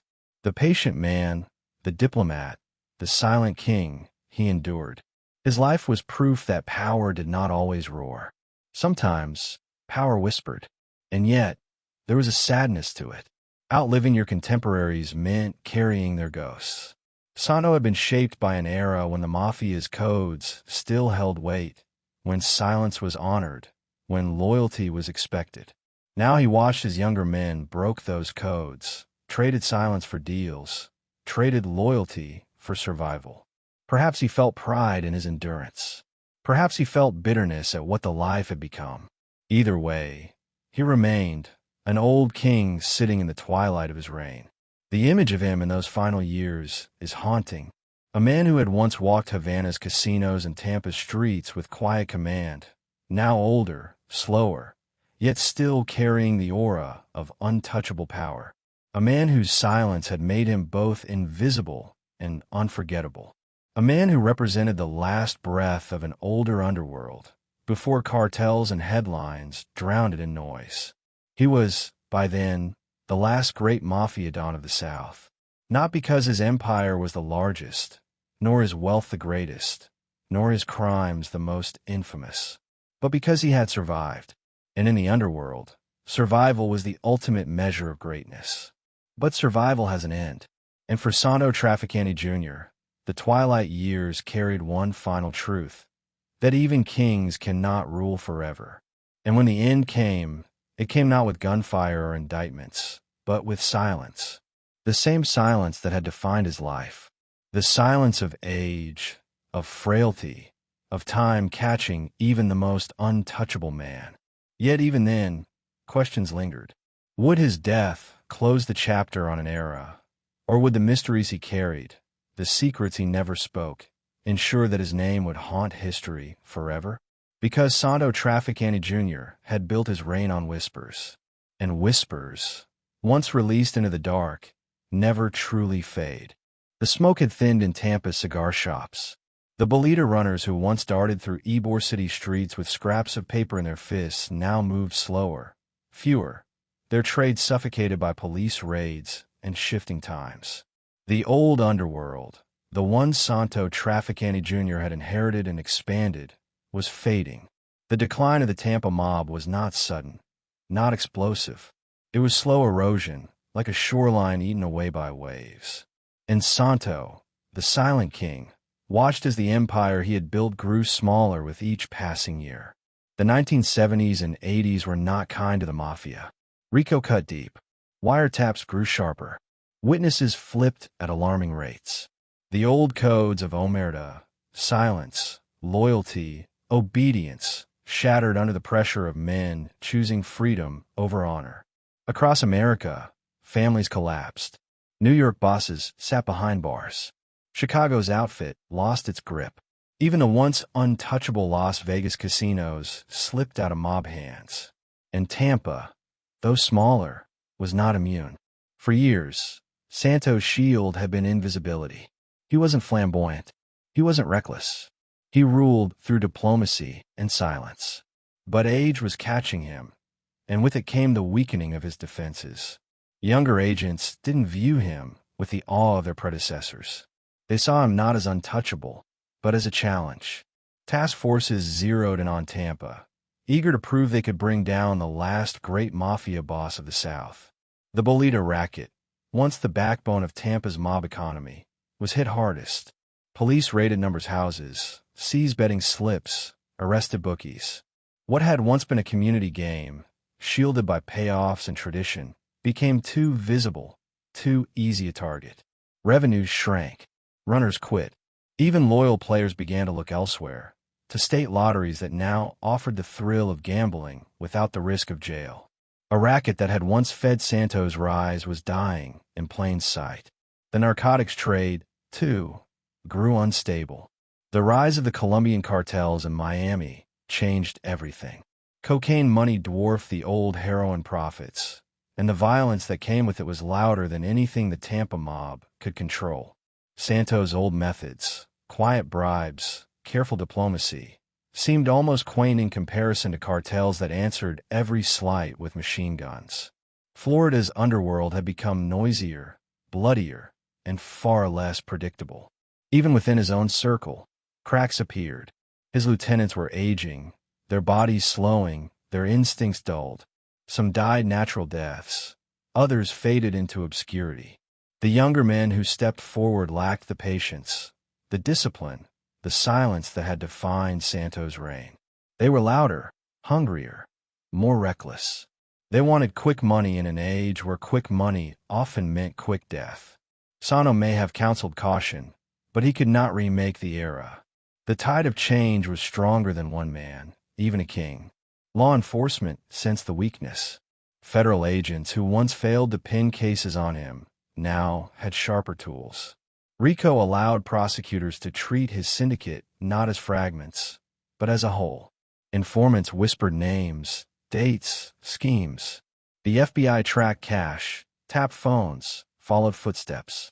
Every knock on a door, every subpoena, chipped away at the aura of invincibility that had protected the Tampa mob for decades.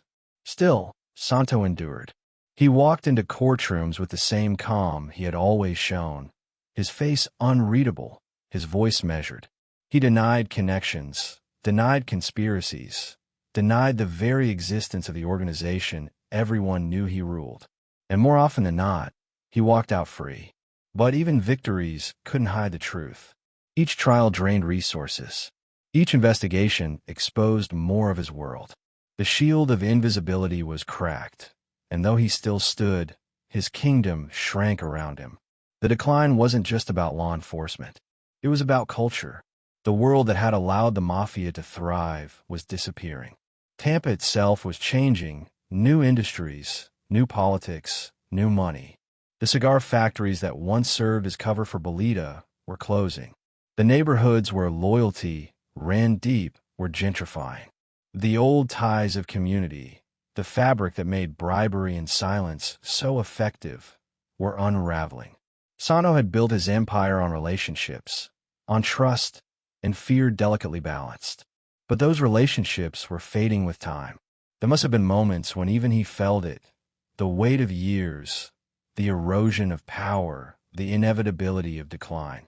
Perhaps he remembered the golden nights of Havana, the bustling casinos, the politicians who came to him for favors. Perhaps he thought of Appalachin, of Washington hearings, of the times he had sat calm under lights that should have burned him but never did. And now, in old age, he watched as the empire built on whispers slipped into silence, not of his choosing, but of history's. By the early 1980s, Tampa's mob influence had grown thin. The FBI declared victories. Newspapers wrote obituaries for the Tampa Mafia, even before Santo's death. Younger agents, who had never known the reach of his empire, dismissed him as a relic. Yet for those who remembered, the politicians, the cops, the gamblers, the gangsters, his shadow still loomed. He was still respected, still feared, still the man who had outlasted Batista, Castro, Hoover, Kennedy, and countless rivals. But shadows lengthened before they vanish. And in those final years, the silent king of Florida must have known that his reign, however enduring, was not eternal. The Tampa mob, once a quiet empire woven into the state's very fabric, was crumbling. Its decline mirrored his own, a slow, inevitable fading into history. The question was no longer whether Santo Trafficante Jr. would survive. He had already outlived nearly all of his contemporaries. The question now was what would remain after him. Would the Tampa mob endure without his silence to guide it? Or would it vanish completely, swallowed by the louder, bloodier underworld that was rising in its place? For the first time in decades, the answer seemed uncertain. And uncertainty, for a man who had built his life on control, must have been its own kind of defeat. The hospital room was bright, sterile, and cold. The smell of disinfectant filled the air, a far cry from the smoke-filled clubs and backrooms where Santo Trafficante Jr. had spent a lifetime weaving power. Machines hummed softly, nurses moved briskly, and doctors prepared for a surgery that should have been routine. It was March 1987, and the silent king of Florida lay on the edge of history. At 72 years old, his body had grown fragile, but his reputation remained ironclad. For decades, he had survived revolutions, federal prosecutors, and whispered conspiracies. But in the end, it wasn't a bullet or an indictment that would claim him. It was his own heart. The operation was meant to repair what years of strain had weakened. But hearts, like empires, don't always mend. As the surgeons worked, as the machines pulsed their steady rhythm, Santo slipped away. The man who had outlived Batista, Castro, Hoover, Kennedy, and nearly every mobster of his generation was gone. Not in a hail of gunfire, not in a prison cell, but under the white lights of an operating room, fading quietly into silence. The news traveled fast. By the next morning, Tampa buzzed with disbelief. Some refused to believe it outright. How could a man who had survived so much fall so simply, so quietly? Others whispered that it was fitting, that a king who had ruled through silence would exit the world in silence too. No spectacle, no headlines screaming of blood and betrayal. Just a man, his heart failing, his era closing. For law enforcement, it was a strange victory. They had spent decades chasing him, building cases, planting wiretaps, dragging him into courtrooms. Yet he had died free. No prison bars, no life sentence, no final triumph for the government. Just the passing of time. In their eyes, it was unfinished business. They had never broken him, never forced him to confess, never truly proven what they all believed, that he had been one of the most powerful mafia bosses of his age. For the underworld, his death left a vacuum. The Tampa mob had already been shrinking, its power waning under the weight of RICO, federal investigations, and the chaos of the cocaine era. But while Santo lived, there was still stability. His presence, even if diminished, still commanded respect. Younger gangsters, reckless and loud, knew better than to cross the old man. With him gone, the last thread holding Tampa's syndicate together snapped. The empire didn't collapse overnight, but its decline was irreversible. At his funeral, the contrast was striking. There were whispers of FBI agents lingering on the edges, watching, taking notes. There were old friends, old rivals, old allies who had outlasted the golden years of Havana and the smoky nights of Ybor City. Some came out of respect, others out of curiosity, all knowing they were witnessing the closing of a chapter.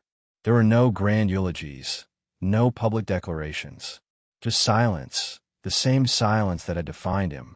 In that silence lay the mystery of his life.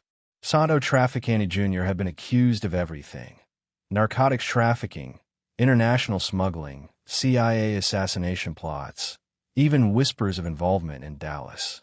But none of it had ever been proven. He had walked out of courtrooms again and again, denying, deflecting, enduring. He had been the ghost at the center of 100 conspiracies, but the evidence had always slipped through the government's fingers. In death, as in life, he remained untouchable. His passing marked more than the end of a man. It marked the end of an era. Florida's Mafia was never the same again. Without his diplomacy, his patience, his silence, the Tampa mob fractured. The younger generation lacked his discipline. The Colombians and the Cubans had changed the underworld landscape, and the Mafia no longer had the same hold on the streets. Santo had been the last great don of the South, the last man who connected Tampa to Havana, Havana to New York, New York to the global syndicate. With him gone, the thread was cut. And yet, questions lingered. What secrets had he carried to the grave? Did he know more about Castro, about the CIA, about Kennedy, than he ever let slip? Did he regret the choices he had made, the empires lost, the men buried?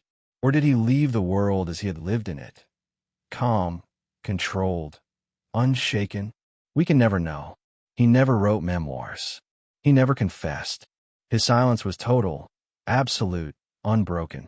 That silence is why he endures. Most mobsters are remembered for violence, for betrayal, for spectacular downfalls. Santo is remembered for something else, for what he never said, for what he never revealed, for what he never allowed anyone to prove. His empire may have fallen, but his legend remains, carried not in documents or confessions, but in whispers, in the shadows of history. The hospital lights dimmed long ago, but the questions remain bright, unresolved, haunting. Did the silent king take the truth with him?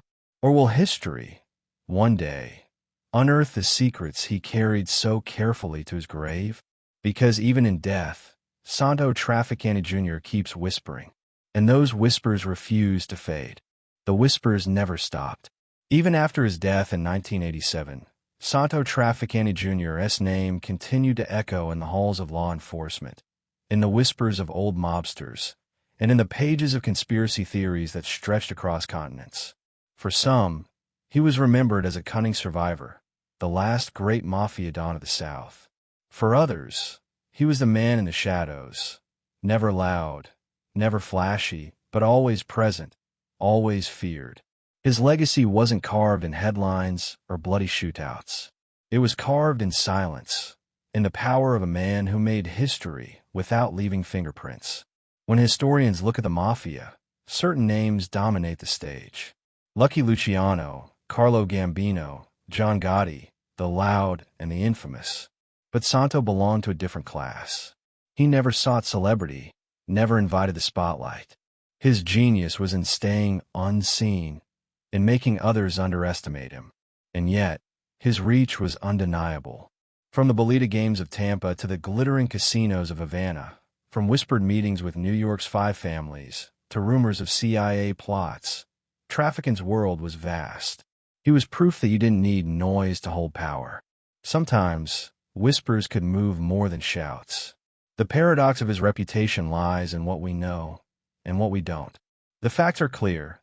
He controlled the Tampa mob for decades, expanded into Havana, survived Castro's revolution, and maintained peace with the most powerful families in America. But the shadows around him are darker, filled with questions never fully answered. Did he truly work with the CIA to plot Castro's assassination? Did he know Jack Ruby, the man who shot Oswald, better than he admitted? Did he play some hidden role in the conspiracies that defined the Cold War? The files, the testimony, the rumors suggest possibilities, but the man himself never gave answers. His silence turned those questions into legends. For law enforcement, he became a ghost story. Agents who spent years building cases against him retired in frustration, knowing they had never cracked his defenses. Courtrooms saw him again and again, but juries never convicted him of the crimes that everyone believed he had orchestrated. His name appeared in reports, in hearings, in headlines, but never in the way prosecutors hoped. In a world where most mobsters eventually slipped, Santo never did. His discipline made him untouchable. To his peers, he was respected in ways few others were. He avoided wars, avoided betrayal, avoided the loud mistakes that doomed other bosses. He was the diplomat, the man who could sit with New York, Chicago, or Havana and emerge with peace instead of bloodshed. Even men who didn't like him trusted his judgment. In the Mafia, where egos clashed and tempers often exploded, that kind of respect was rare. He was a stabilizer, a man who understood that survival wasn't about winning every battle. It was about outlasting everyone else. And he did. By the time of his death, Santo Trafficante Jr. had outlived nearly every contemporary of his generation.